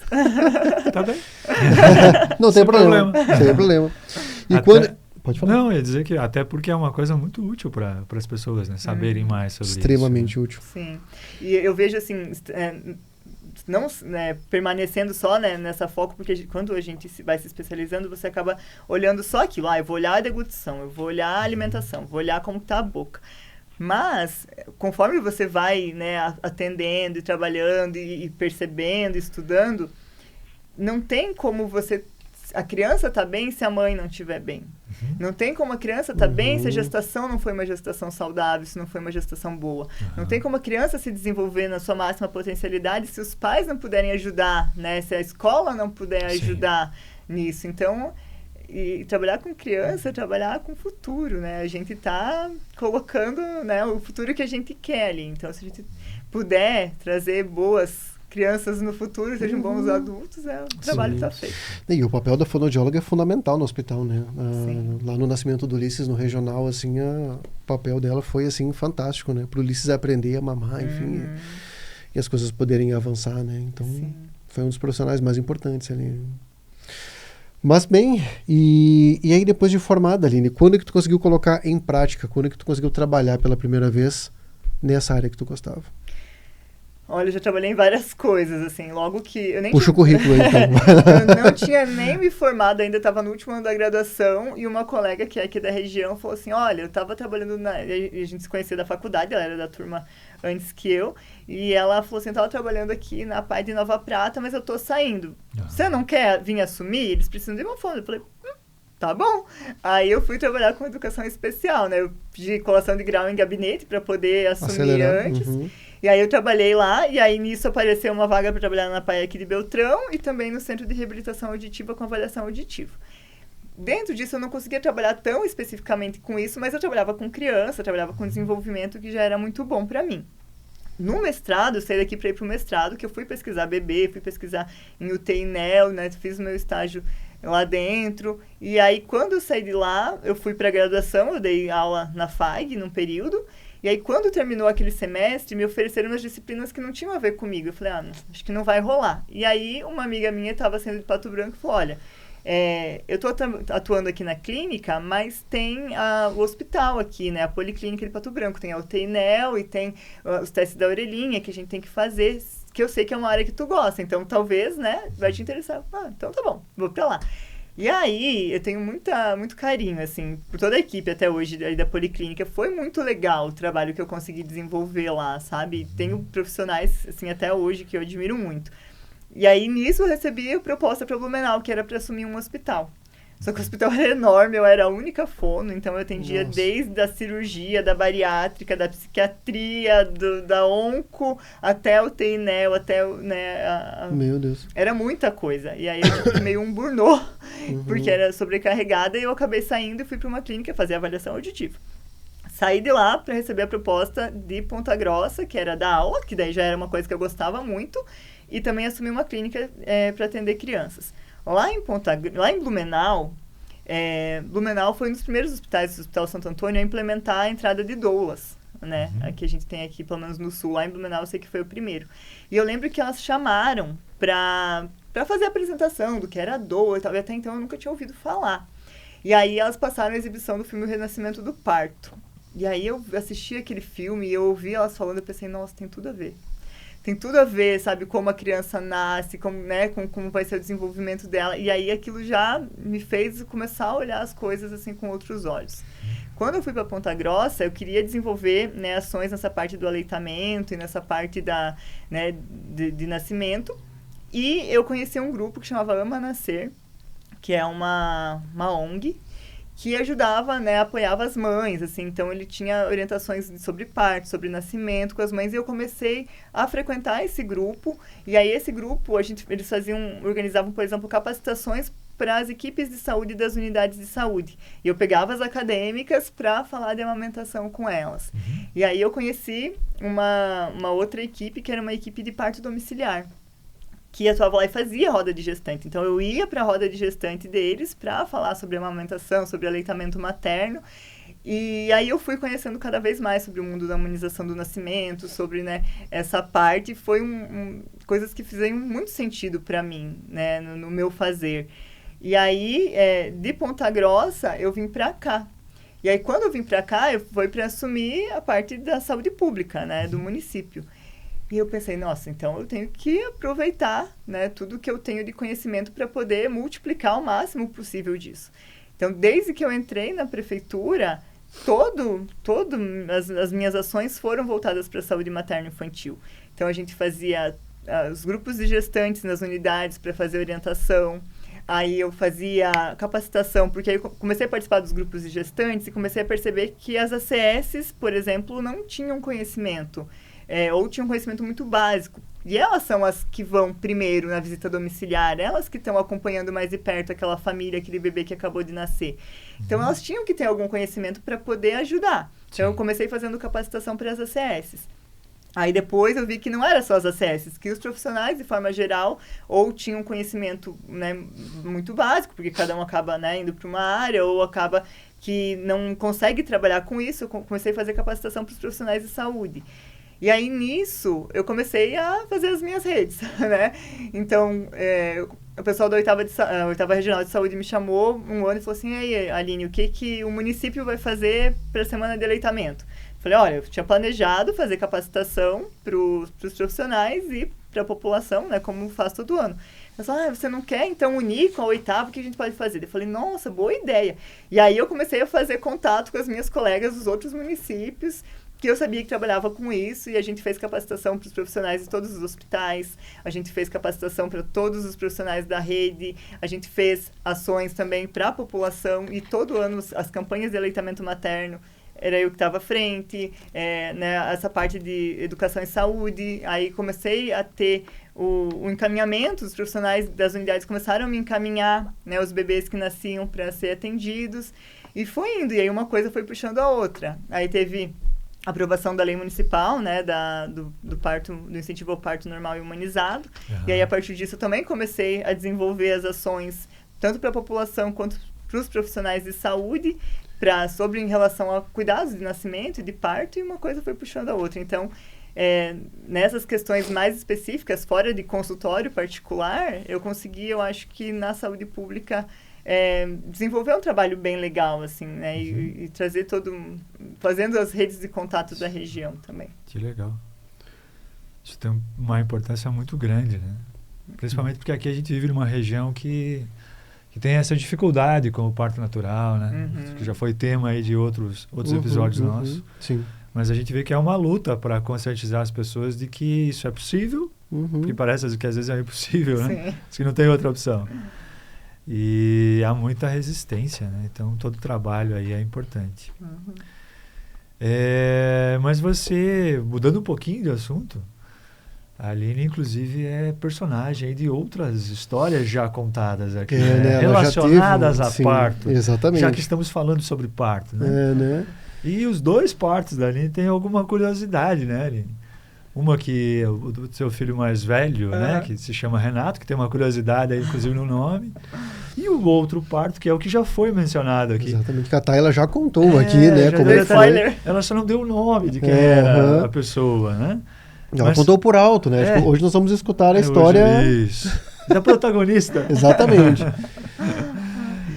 Na verdade, os meus partos foram um pouco atípicos se a gente for pensar, né, na realidade da maioria das populações, né, das pessoas em geral. Como eu falei para vocês, lá em Ponta Grossa, em Blumenau, eu comecei a ter contato com essas questões do parto humanizado, né? E isso já, nossa, eu comecei a perceber qual era a cena de parto e de assistência neonatal e pós-natal que eu via nos hospitais e qual era a que podia ser. Sabe? Então, isso era uma coisa que eu pensava, meu Deus, mas se pode ser assim, por que não é? Né? E aí eu comecei a estudar cada vez mais sobre isso. E aí, no primeiro ano, quando eu retornei para cá, eu engravidei do Renato. E aí eu comecei, né, a perguntar para as pessoas que eu conhecia aqui. Eu falei, olha, eu preciso de indicação de algum obstetra que possa assistir parto, eu quero ter parto e tal. E aí, olha... Talvez vai ser um pouco difícil você encontrar, né? Aí até encontrei um médico que falou, não, eu assisto parto, mas aí, quando eu fui falar sobre, olha, o que eu gostaria que acontecesse ou não acontecesse no parto, eu falava, olha, não sei se isso vai dar, porque no hospital, né, a equipe talvez não está acostumada, né, a agir dessa forma, o protocolo acaba sendo outro. E aquilo foi me dando um pouco de angústia, sabe? Eu morria de medo de ir para uma cesárea desnecessária, sabe? Então, a minha preparação mental sempre era para aceitar uma cesárea caso fosse necessária, porque não era o meu desejo. Mas eu sabia que, obviamente, se tivesse qualquer intercorrência, né, eu faria, não era essa a questão. E aí, uma amiga minha, uma amiga fono minha, conheceu por outras amigas uma equipe de Cascavel, que é a equipe que... assistiu o parto dela e que fazia tanto parto domiciliar quanto um parto hospitalar, que era um parto planejado. E aí eu falei, não, é aí. Aí eu entrei em contato com a equipe e falei, olha, eu sou aqui de Francisco Beltrão, eu sei que vocês, né, assistem parto domiciliar, eu trabalho com isso e isso. Será que vocês poderiam vir até aqui, né, para assistir o meu parto? Ela falou, olha, a gente, sendo você, né, você trabalhando com isso, que a gente sabe que você tem uma cabeça para isso, mas corre o risco da gente não chegar a tempo. Então, né, pela distância, talvez não seja viável. Eu pensei, puxa vida, e agora, né?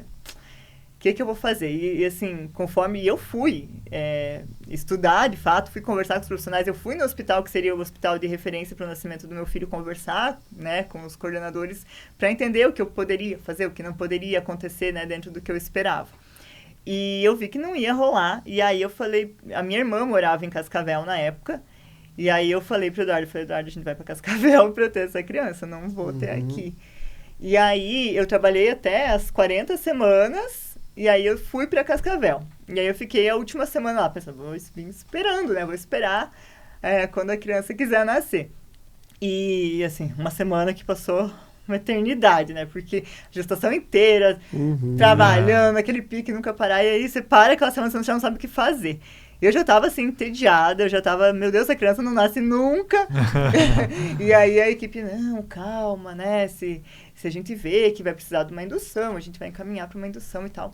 E aí eu lembro que foi no sábado à noite, a gente foi pro shopping, comer um lanche e voltou para casa, tava assistindo Altas Horas, e aí meu marido falou, vamos assistir um filme. Começou a passar ele colocou um filme lá, não sei se é a Ilha do Medo, uma coisa assim. Eu sei que é com Mark Ruffalo e com Leonardo DiCaprio. Nunca terminei aquele filme. E é um tá filme em aberto até hoje. Eu acho que ele é meio interminável mesmo. Ele é longo? Acho que ele é longo, mas é um filme muito bom. Vale a pena. A gente começou a assistir aquele filme e aí já era 3:30 da manhã, eu fui no banheiro, assim, eu senti uma coisa estranha, daí eu falei, Eduardo, pega meu celular. Daí eu mandei mensagem pra minha enfermeira obstetra, liguei pra ela, falei, Reni, tem um negócio, tá estranho aqui, né? Parece que tá descendo alguma coisa. Daí ela falou, faz um teste, gente, pra ver se a bolsa rompeu. Aí ela me orientou o que fazer, eu fiz. Eu falei, acho que foi. Daí ela falou, então tá bom. Eu falei, tá, então o que eu faço agora? Ela falou, não, você relaxa agora, vai dormir, né? Como assim? Como assim? Quem que dorme, né? E aí eu comecei, Eduardo, Tem um pequeno traço de personalidade, talvez, que eu gosto de dar direcionamentos. Então, Eduardo, ó, você faz isso, e não sei o que. Daí eu falei, tá, então agora eu vou deitar. Isso já era quase 5 da manhã, assim, né? Ela mandou eu dormir, vou descansar. Ele falou, não, eu não consigo dormir, vou ficar aqui assistindo o filme, vou ficar fazendo alguma coisa. Eu deitei lá e nada. Aí eu apaguei, eu peguei no sono, acho que eu dormi 2 horas, 6 horas, eu acordei com uma contraçãozinha, assim. E eu lembro que quando, né, estudando sobre parto e tal, dizia que, né, o cérebro da mulher, o racional, ele acaba, né, dando uma desligada, o irracional, ele fica mais ativo, e tem uma área do cérebro, que é o sistema límbico, que lhe ajuda a mulher a se conectar, né, com o parto, enfim, e que ouvir músicas da adolescência ajudam a ativar essa área do cérebro. Então, eu tinha feito a minha playlist de parto com músicas da adolescência, né, taquei várias músicas da adolescência lá, e aí era mais ou menos 10 horas da manhã, quando começou o trabalho de parto ativo, e colocaram a playlist lá e ficou. E aí foi um trabalho de parto que eu fui, né, da banheira pra quarto, pra levantar, pro sofá, pra cama, e foi, o dia passou e começou a escurecer. E eu sabia que eu tinha feito uma ruptura alta de bolsa, né, que a bolsa tinha estourado, então eu tava com uma bolsa rota, e que a partir de tantas horas de bolsa rota, talvez eu teria que ser transferida para o hospital, e eu não queria, né, porque meu plano inicial era ter domiciliar. E aí eu lembro que eu olhava assim, eu ficava cuidando pela janela o sol, né? Se tava se pondo, assim, pra eu ter mais ou menos, quando eu abri o olho, porque o parto do Renato, um parto totalmente diferente do outro. Eu entrei na partolândia total, assim, né? Desligou o cérebro. Eu só abri o olho quando a minha equipe dizia, Aline, escuta. Aí eu abri o olho, escutava o que elas queriam que eu fizesse, fechava o olho e voltava lá, né, pro mundo do parto. E aí eu sei que ela falou assim, olha, tá tendo uma desaceleração dos batimentos aqui, a gente vai ter que tentar mudar a posição e tal. E aí eu fui pro sofá da minha irmã, numa posição de 4 apoios, e lá o Renato nasceu. E o Renato nasceu, tava tocando Legião Urbana, e foi a última música da playlist, ele nasceu, a playlist acabou. E na gestação a gente tinha comentado, né, meu esposo tinha sugerido, se for o Renato e tal, né, porque ele tava ouvindo Legião Urbana. E ficou naquele stand-by, ninguém conseguia decidir o nome, né? Era piada na família, meu Deus, essa criança vai nascer, vocês não vão ter nome pra registrar. E aí, inclusive, a minha parteira dizia, como que é o nome da criança, né? Pra gente chamar a criança, igual a Mara, né? Chamar a criança, e eu só dava risada, assim, porque não tinha, de fato, batido o martelo no nome. Mas aí ele nasceu tocando Renato Russo, e a gente falou, não. Vai ter que ser, né? Vai ter que ser, Renato. E a família aceitou bem o Russo, o nome? Não, a parte do Russo a gente não colocou, Deixa já era sobrenome demais pra criança. Muita coisa, né? Mas o parto mais curioso é o da Anne. Segundo parto. Né? Segundo parto. E aí, Aline? Então, a Anne, na verdade, assim, aqui em Beltrão, desde que eu entrei na saúde pública, eu participei de vários conselhos. Eu participei do Conselho de Saúde, participei do Conselho da Mulher. E na época do Conselho da Mulher, na verdade, assim, iam reativar o Conselho da Mulher e aí pediram, Aline, você vai representando a Secretaria de Saúde? Eu vou. E aí eu cheguei lá e eu vi as pessoas que estavam e eu sabia que ia ser decidido a mesa, né? Que alguém ia ter que ser, né, a mesa diretora, enfim. E eu já tinha experiência de alguns conselhos e eu vi a Mara entrando pelo Leia. E eu falei, ali mesmo? Eu falei, Mara, hoje vai ser direção, vai ser já a votação da mesa. Vai de diretora. Ela falou, eu falei, sim, vai, eu te ajudo. Mas era assim, te ajudo, né? Te dou um apoio moral. Sim. E aí, quando... Já falou, então tá bom. Eu acho que ela meio que, né, foi na minha, assim. E aí, quando pediram pra falar, né, quem poderia ser os candidatos, ela falou, eu vou de presidente, a Aline vai de vice. Daí eu olhei e falei, beleza. E aí, a gente começou a fazer o trabalho do conselho. E virou o ano de começou a chegar denúncias de violência obstétrica pra gente, isso em janeiro, né? E aí a gente começou a montar uma equipe, uma comissão para investigar, né, essas violências obstétricas que conheciam aqui. Era um cenário que eu já ouvia, porque eu, né, no atendimento às mães recém-paridas, a gente, né, sempre tem que investigar o que aconteceu no parto, enfim. Então não era uma realidade que era estranha a mim, eu sabia que era uma realidade que acontecia. E aí a gente começou a investigar, montou essas comissões e eu engravidei.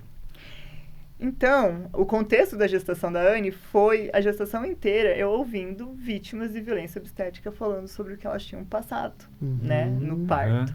E eu tava gestante. E assim, e dessa vez o meu esposo estava fazendo doutorado em Pato Branco, então ele passava boa parte da semana indo e voltando. Eu tinha um filho maior que estava na escola. Eu não tinha como ir para Cascavel. Minha irmã nem morava mais em Cascavel. E eu não tinha nenhuma equipe aqui que pudesse, né, tá comigo num parto domiciliar, a princípio. E aí aquilo foi me dando uma angústia, eu fui fazendo o máximo que eu podia, assim, entre preparar plano de parto, conversar com a equipe do hospital, conversar com a médica que ia me atender, sabe, para tentar salvaguardar o máximo possível, né, do meu parto. E aí em agosto, se não me engano foi em agosto, eu estava promovendo a semana de aleitamento materno aqui, e uma das minhas enfermeiras obstetras se mudou para 2 vizinhos e veio participar da semana. E eu olhei para ela e falei, Pri, preciso de você comigo. E daí eu falei, olha, né, tipo, eu já tenho tudo encaminhado para ser um parto hospitalar, mas eu tô muito insegura e tal. E ela falou, olha, geralmente lá em Cascavel a gente tem entrada no hospital, a gente já faz parte do corpo clínico, mas aqui não. Então você vai ter que ver se eu posso participar. Então a ideia principal era que ela e a Tayla, que era minha doula, me acompanhassem em casa o máximo de tempo possível.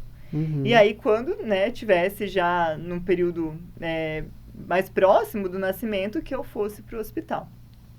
E aí ela sempre me perguntava, ele fala, né, a gente fala que, né, tem uma frase dos médicos, assim, da humanização do nascimento, que fala que o parto começa entre as orelhas.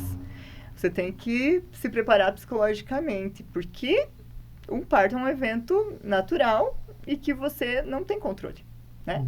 Podem ser vários desfechos de um parto. E você tem que estar preparado para todos os desfechos, né? No parto domiciliar, você tem que ter plano A, plano B, plano C, plano D, né? Para cada desfecho que vai acontecer. E ela me perguntava, mas quando que você quer ir para o hospital? E eu dizia, quando estiver saindo o cabelinho. Né? Tipo, na última chance, assim. Ela dizia, mas você quer parir na frente do hospital ou dentro? Eu falei, não, pode ser dentro, na cama, mais confortável, né? E falava e dava risada. E tanto a minha obstetra, quanto a Tayla, quanto ela dizia, você vai ter um trabalho de parto rápido. E eu pensava, rápido? Umas 4 horas, 6 horas, né? Comparada às 10 horas que eu tinha tido. Aí, montei lá minha playlist de 14 horas de trabalho de parto, pensando, né? Vai dar tempo. Vou me garantir. Vai dar boa, vai dar boa. E aí, eu tinha parado de trabalhar já porque a barriga é enorme. Meus filhos, todos bem pequenininhos, todos nasceram com mais de 4 quilos, mais de 53 centímetros, então... Eram uns mini bebê, a barriga é enorme, eu estava muito cansada, eu tinha parado de trabalhar e estava esperando a criança decidir nascer, né? E os dois também, sem pressa nenhuma, todos nasceram com mais de 41 semanas. E eu lembro que na noite anterior eu tinha ido comer espetinho com as minhas amigas, naquele dia eu fui almoçar com a Mara e com a Bianca, né, no dia.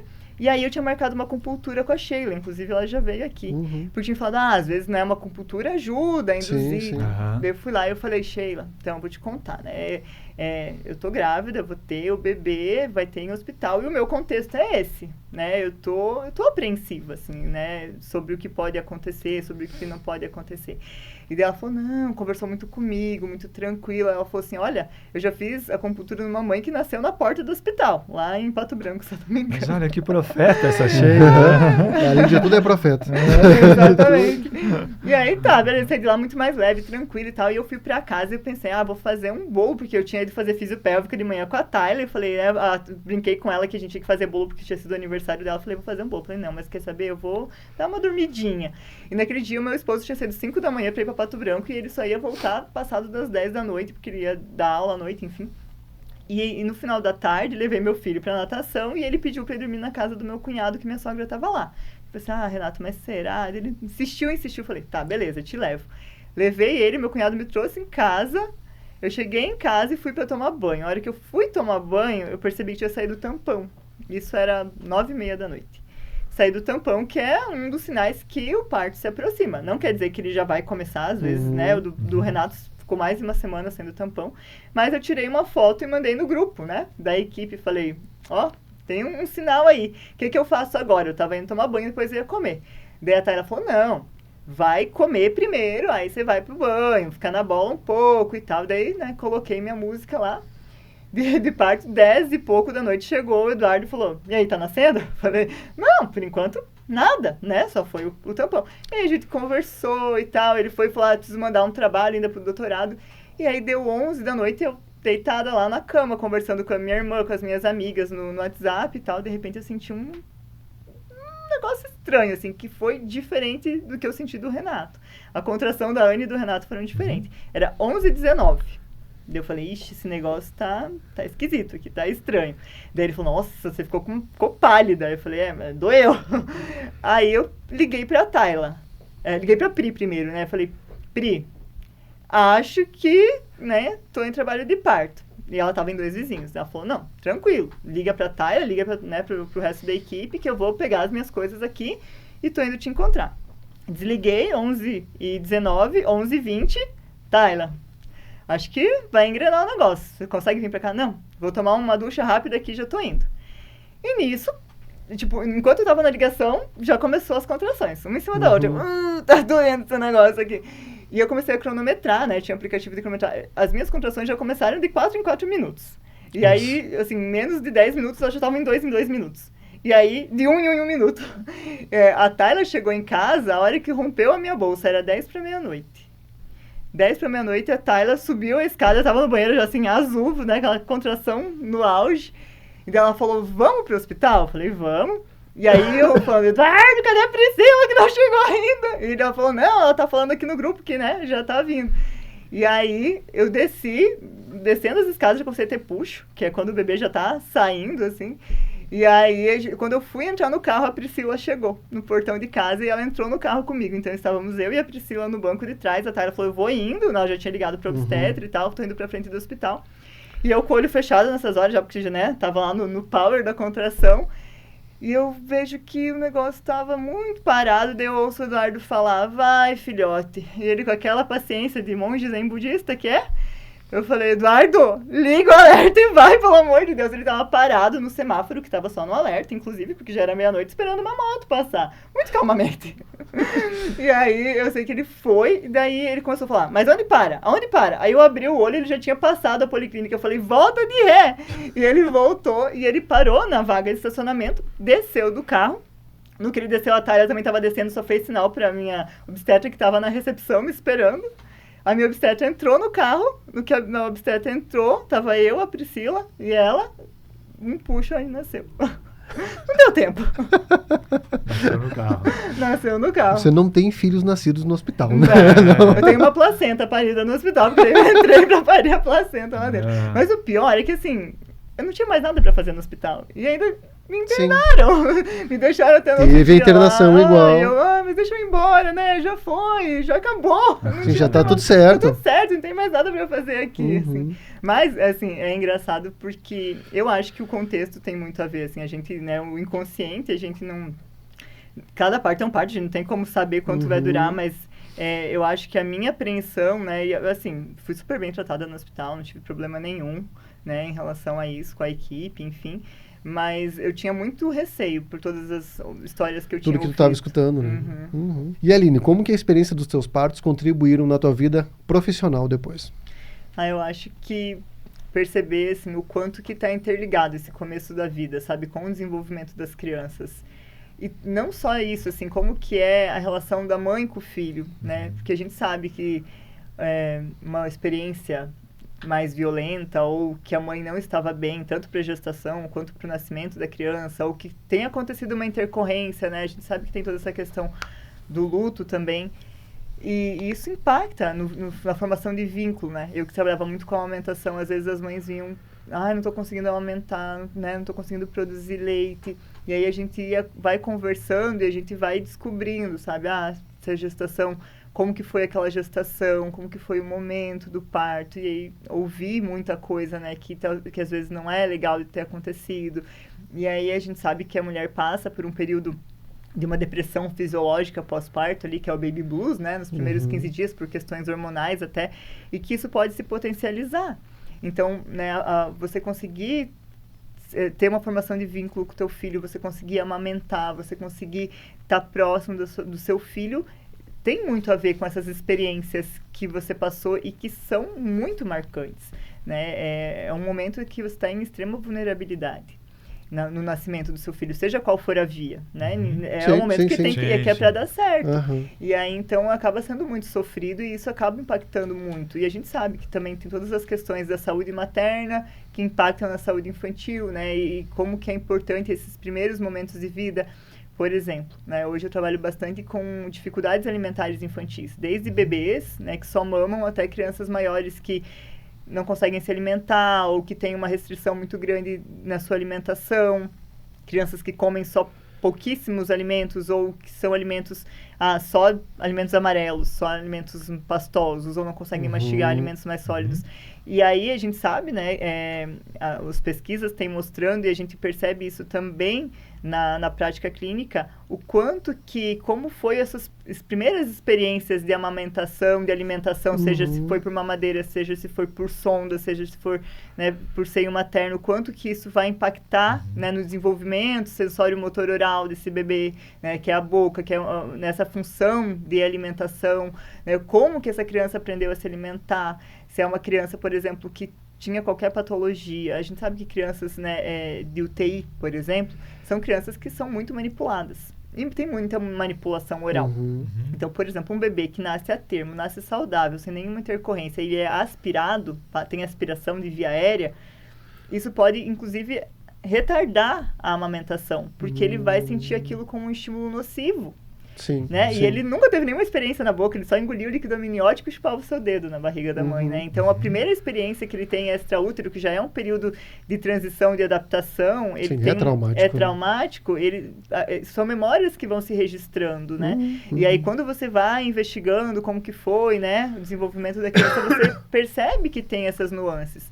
E como, né, eu atuava muito em hospital, em bebê e tal, eu via como a forma que era tratada, por exemplo, os pais não poderem acompanhar o parto de seus filhos. Eu lembro, antes dessa lei das doulas, lá em Blumenau, no hospital, que eu lembro que um dia eu estava passando entre um bloco e outro e tinha uma pessoa gritando, assim. Eu falei, meu Deus, o que está acontecendo ali? Ela falou, não, é porque a mulher dele está em trabalho de parto e ele foi tirado da sala de parto, não foi deixado entrar, e o cara estava desesperado, porque ele queria acompanhar o nascimento do filho, sabe?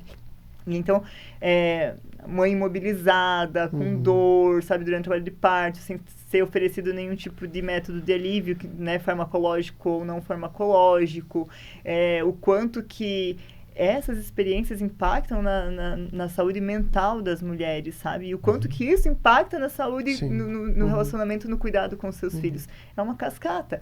Então, eu buscar, né, que eu posso... Eu experienciei que a forma de nascer pode ser respeitosa, tanto com a mãe quanto do bebê, sabe? Eu quero que todas as crianças possam passar por isso. Mesmo, né, aquelas que venham até alguma intercorrência, elas também podem ser tratadas com respeito naquele momento, né? Claro. E, assim, e as equipes têm que ter esse olhar, né, que é um momento muito sagrado. Eu acho que o momento do nascimento é um dos mais sagrados, né, na vida. E isso acontece muito nos hospitais, infelizmente, né, Aline, de ter profissionais ali que não têm a dimensão disso, apesar de trabalhar, mas talvez por não terem passado por alguma experiência ainda, né, então...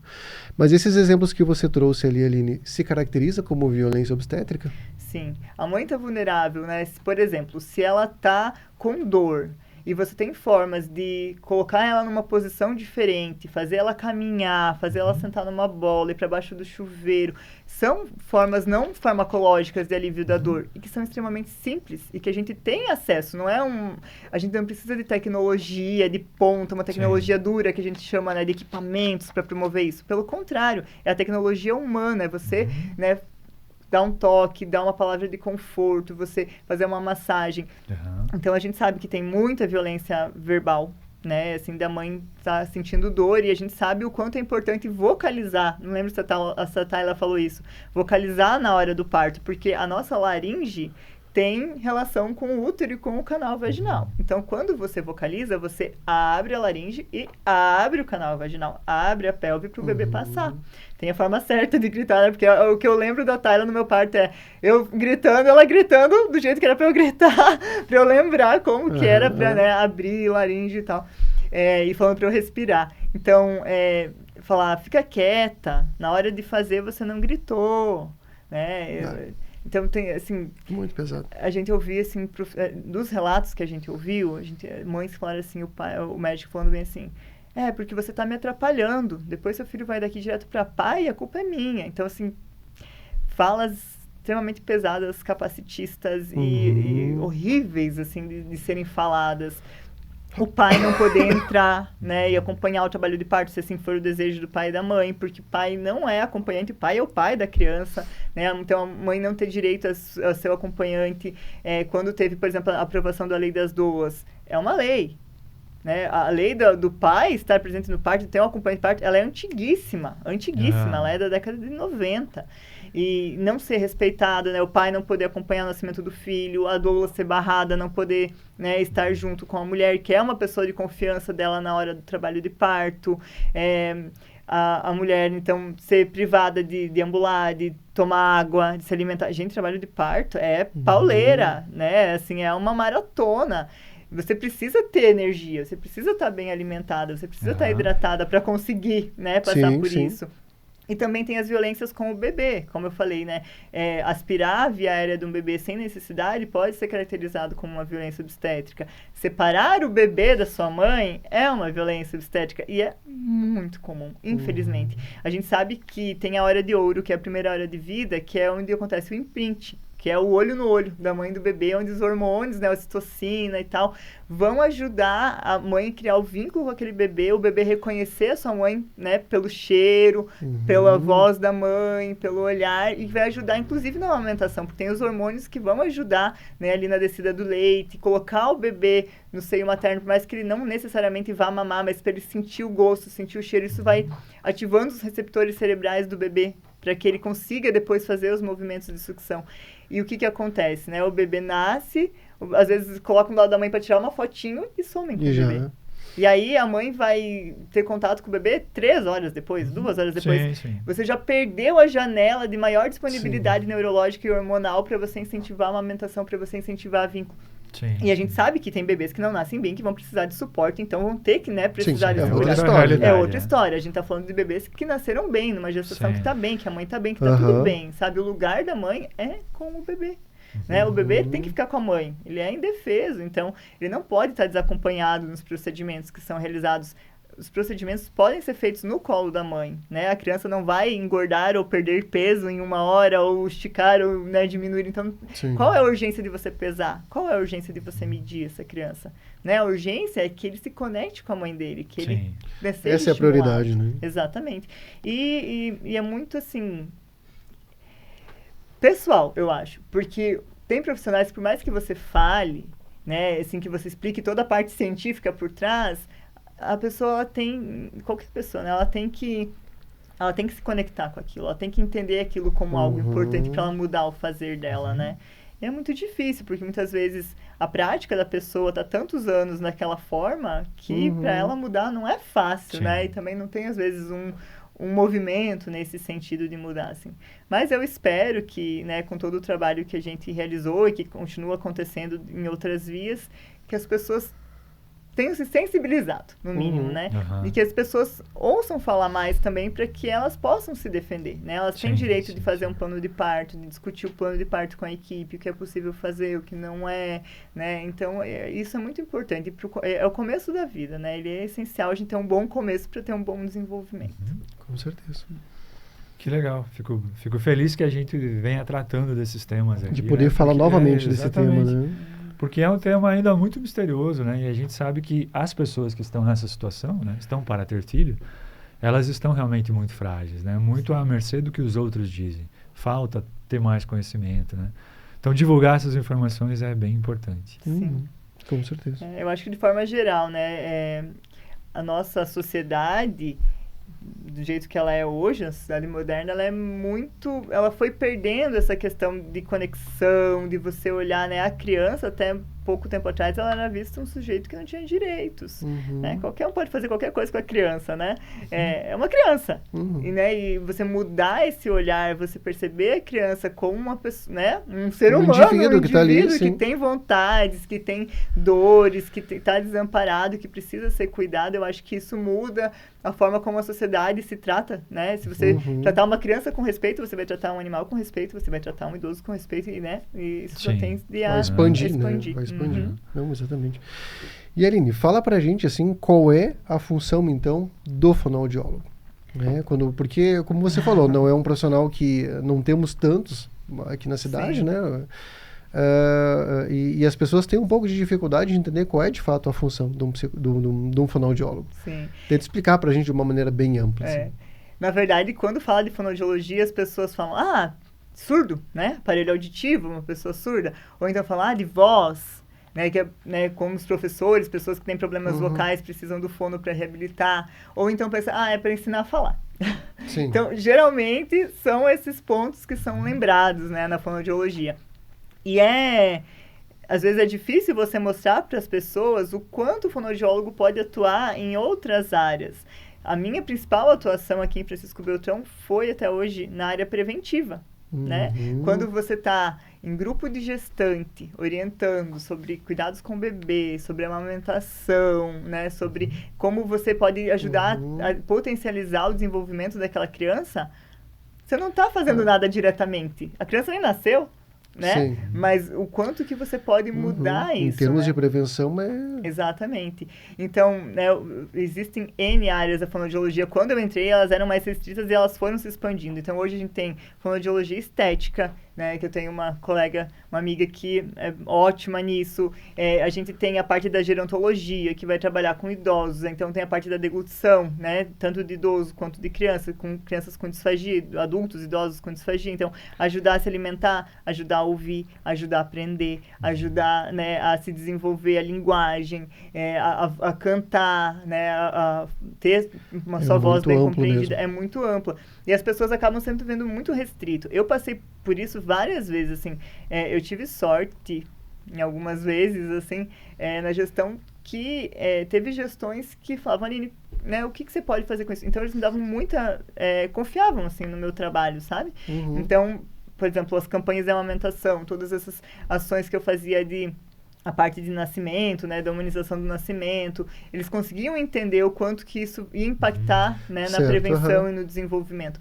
Mas sempre tinha, às vezes, aquela pergunta, mas eu tenho uma fila de espera ali, por que não tem ninguém que está atendendo? Porque não tem profissional. E se eu, como profissional, né, às vezes na saúde pública, você tem que pensar no coletivo. Quanto máximo de pessoas você puder atingir. Sim. Não quer dizer que o trabalho individual não é importante. É extremamente importante. Só que você precisa de uma equipe grande para você conseguir, né, atingir todas essas demandas. Então, às vezes, explicar para a pessoa por que eu trabalho com aleitamento e não por que eu não estava atendendo terapia, né, naquele ambiente, as pessoas não entendiam. Porque, de forma geral...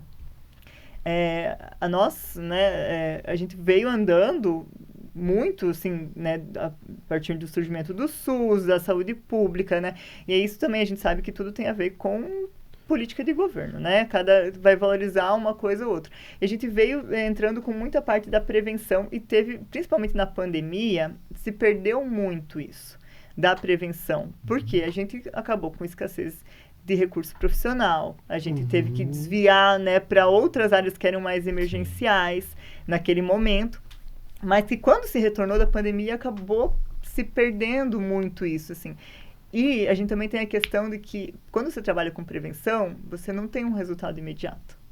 Você vai ter um resultado a longo prazo, né? E às vezes o que vende, né? A política normalmente está preocupada com aquilo que é mais imediato, né? São números, né? Exatamente.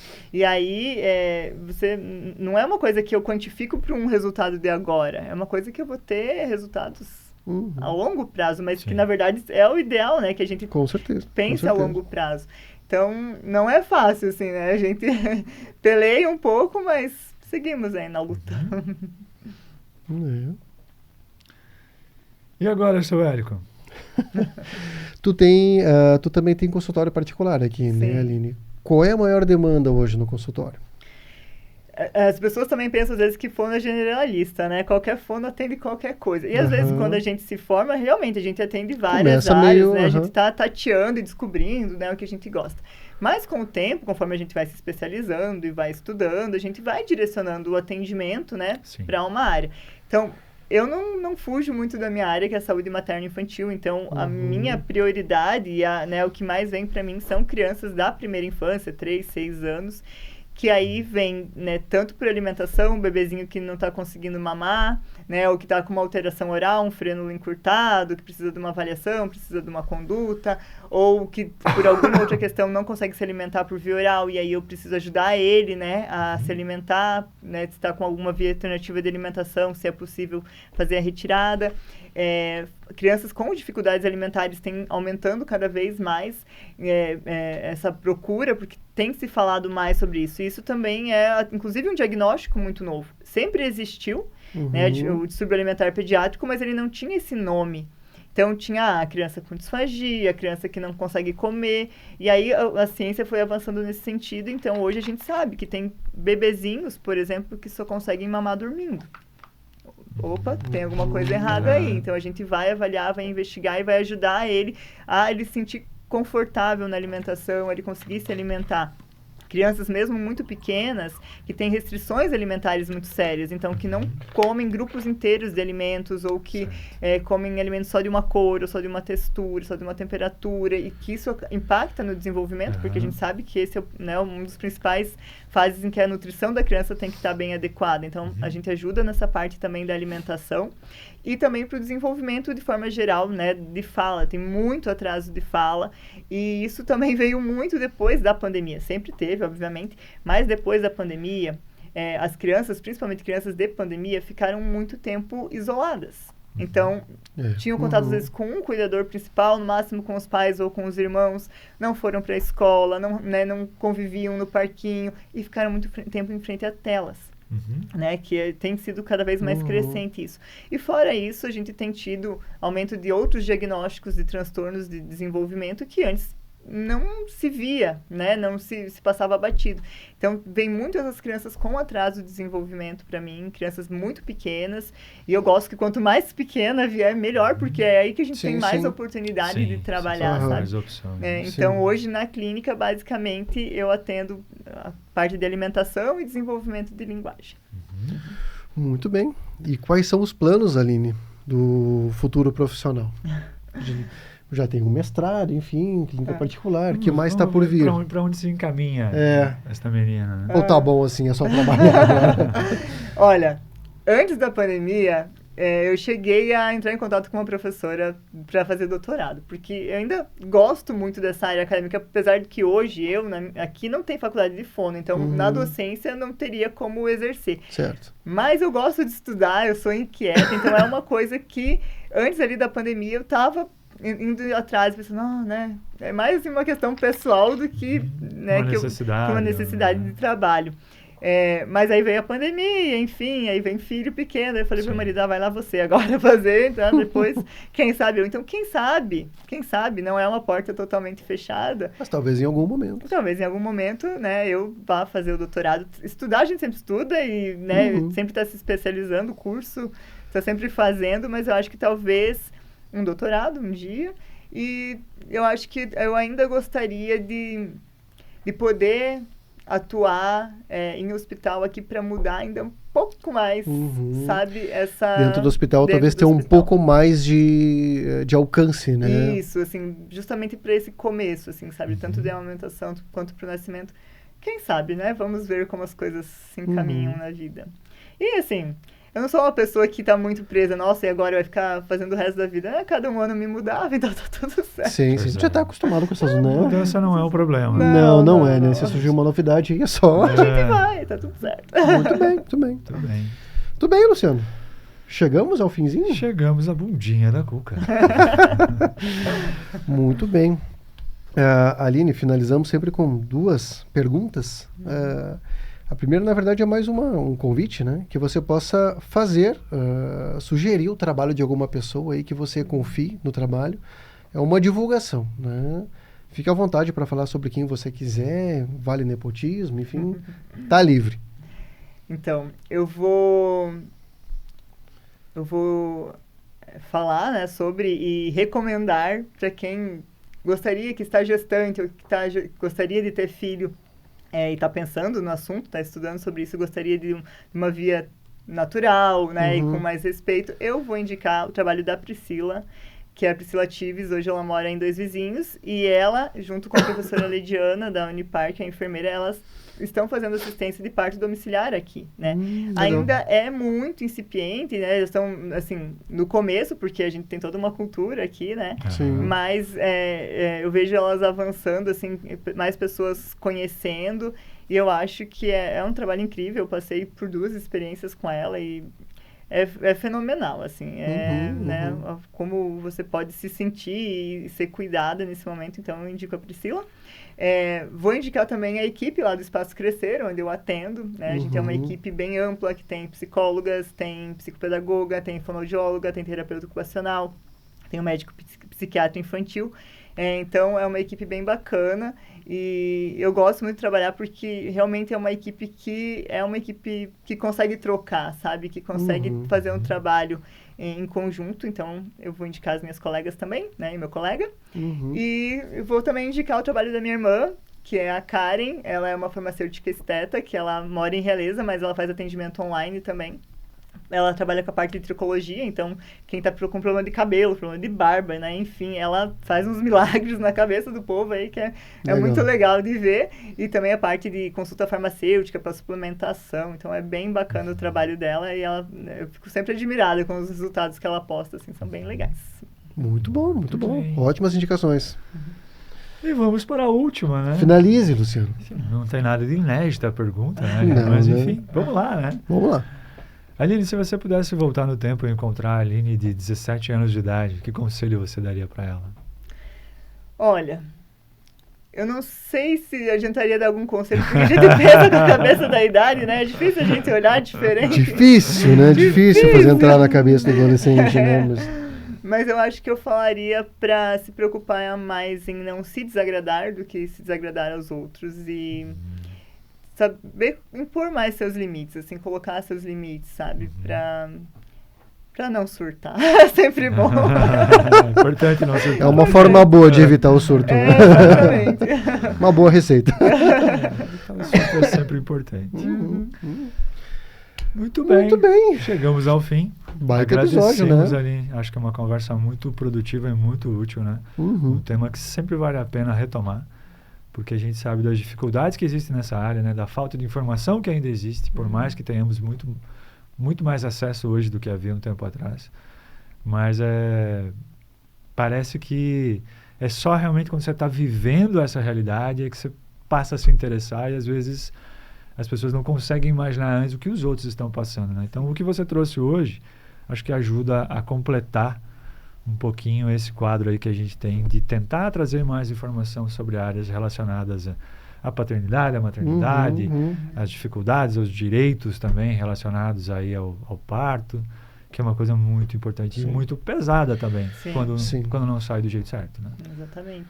E eu acho que é muito importante, tanto que as pessoas busquem conhecimento a respeito, sabe?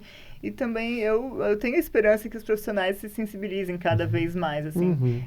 Porque eu já trabalhei em hospital, eu sei como que é uma rotina, em qualquer lugar que a gente trabalhe, né? Às vezes a gente tá naquela rotina, naquele padrão, o que tá dando certo a gente tá indo, mas a gente tem que se olhar pra nossa prática, né? Isso em qualquer momento, assim, será que o que eu tô fazendo tá sendo realmente bom, né, pro meu paciente? Será que eu tô conseguindo o objetivo de melhorar, né? O que eu posso melhorar no meu fazer? Eu acho que isso é uma busca constante. A gente busca se especializar tecnicamente, mas às vezes a gente precisa se especializar, né, nas habilidades humanas mesmo, né? Para conseguir trabalhar e ajudar as pessoas da melhor forma possível.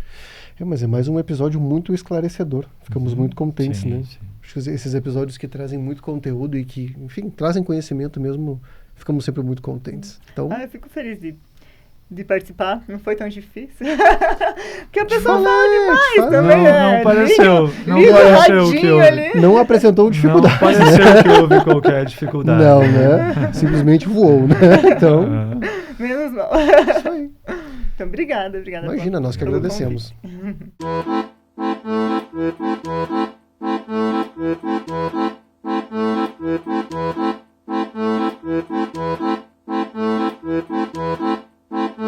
Convite.